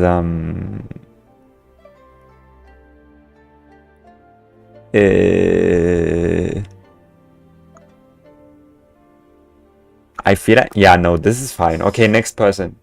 Oh, actually, I would vouch for Yelan to be like a tiny bit lower. Either Yelan or Inefa higher, maybe. I don't know. How much higher? I think like Yelan should be below Sucrose and then Inefa higher. Okay, like that. Personally, I'm looking at it with like some 6.0 stuff in mind, but Inefa is actually in my top 10. Oh wow. I mean, I kind of agree with that, to be honest. Yeah, knowing what's going to happen in 6.0, she's just there's a lot of things going for her. Okay, who wants to talk? Like, I guess Butterfer. Do you want to vouch for anyone? Yeah, sure. I would say first of all, thanks to Stygian, just pure single target stuff. I would put maybe Chaska next to Arlecchino, Clorinde. Yeah. Yeah, and if we know, okay, with some. Wait, what the fuck? Why is Alhaitham so low? Bro, Alhaitham and Nilu could take a little bit of an increase, or they could trade places with Nahida actually after Lauma. I would say maybe. Nahida. Yeah, Haytham, should we Nilu. Maybe like these. Yeah, I would put how them. How did Alhaitham end up lower than showing? That's blasphemy. Yeah. What the fuck? Yeah, I mean, Alhaitham's actually like he's okay, right? And it's like she's pretty bad. Yeah, that's crazy. Yeah. How that happened? Yeah, I'm really wondering. And then this is entirely like this is a pretty personal opinion. I personally put Skirk before Bennett, but whatever. I wouldn't do that. Yeah, that's kind of crazy. Wait, above Mavika? No. Like I already said this. Mavika number 1, Skirk number 2 or number 3, and then I'd have Lali before Bennett as well. Oh, okay. Skirk above Bennett does. I could not agree with that at all. Like to me, Bennett is like a Mavika support. I'm looking at it through like fucking Stygian Onslaught a lot. So like Bennett is a replaceable Mavika support. Skirk is a irreplaceable pillar to one of the 3 teams always. Oh, you look at it from Stygian only. I guess you can think of it that way, but that's I can't. It's not Stygian only, but it's kind of hard to not think primarily about Stygian because that's what the meta is used for. If that makes sense. Keqing above Ayato, anyone? No, I don't know. No, when you think about Scoffy, our teams think so. Okay. Okay, who wants to talk next? I think the only thing I really want to vouch for is Hutao above Lyney, but we aren't doing that. No, I'm joking. Who is voting for Lyney under Hutao? They're like the same to me. Okay. How about you could say Hutao's like no, they're both okay to play for the people that play them. Havak? Not good for other people. That was Is- better for her. Cool. Isn't Chiori a bit high? Actually, no, she doesn't technically. Yeah, fair enough. C0, Chiori. Or like, are we allowing C1? Yes, I please. mean, I think. I mean, I don't know. I play C0 Chiori all the time, but I have C2 Xilonen. I don't know. I don't know I if I think- can. C0 and C1 is such a big difference that like it kind of makes no sense to like imagine a person who wants to play Chiori wouldn't get C1. Yeah. Yeah. Okay, anything else? I don't have anything. Literally, my only thing is just putting final lower, but besides that, everything is okay. Oh, okay. Okay, I guess we can, if everyone's okay with the tier list as it is, we can discuss where we put Lauma, Flint, and Aino, and so that we don't get sued, I'm not going to put them there, because like then I feel like the leakers will come for us and say, no, y'all got this so wrong, and yeah, I don't know. Leakers don't play the game. Not leakers, but like So this, I can't speak much. I just don't want it to be screenshot because I'm not sure about any of these, if I'm being honest. Like I know in my opinion, like in my head she ranges be like between high A and low B. Like the way I see her. I just don't know where to put her. Okay, if I want to give by numbers, I give Flynn a 4.0, I give Lauma the same ranking, and Aino is like a 2.5 for me. What's 2.5 again? I forgot. It's the mid zone. It's literally the middle layer.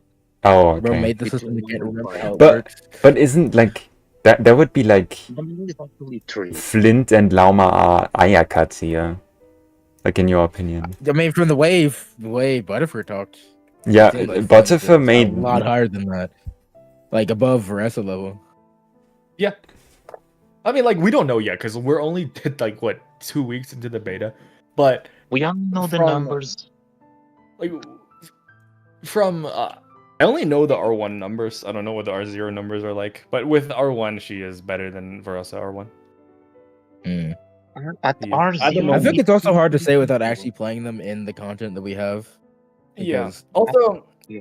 I will say his teams, like, are non-existent. You play Inefa, and you played, like, two two, like, old, you play an Aino and a Sucrose, which is fine, but, like, you can tell it's far from complete.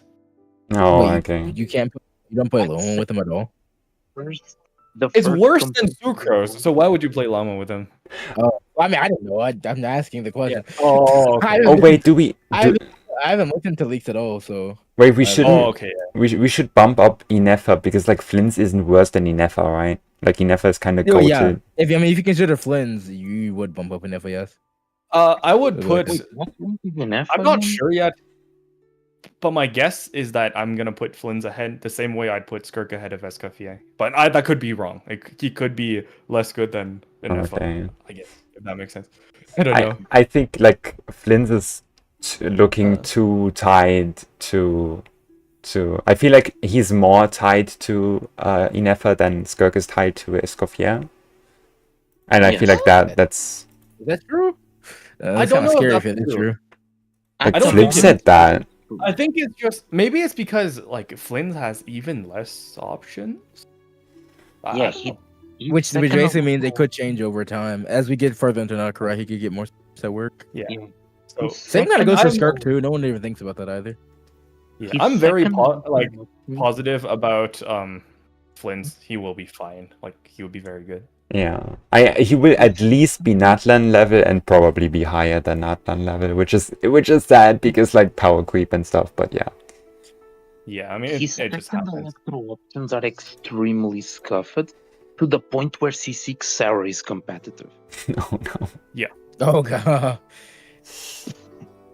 Like Okay. his field Hello. time is so short, he can actually use her at max potential, nearly. Does anyone have anything to add to the list anymore? Does anyone want to comment anything? Because it's 3 hours long. Oh no. Nope. There's nothing else. Okay. I think we're good. so far. Yeah. Okay, Yeah. well then That's fine. we should wrap it up. So Flip is still asleep. It's fine. Flip also wishes us, like Flip also wishes everyone farewell. I will do that for him. Anyway, thank you all for watching. We had a lot of viewers today. Very happy about that. Anyway, see you in the next one. Bye bye. Bye. Bye.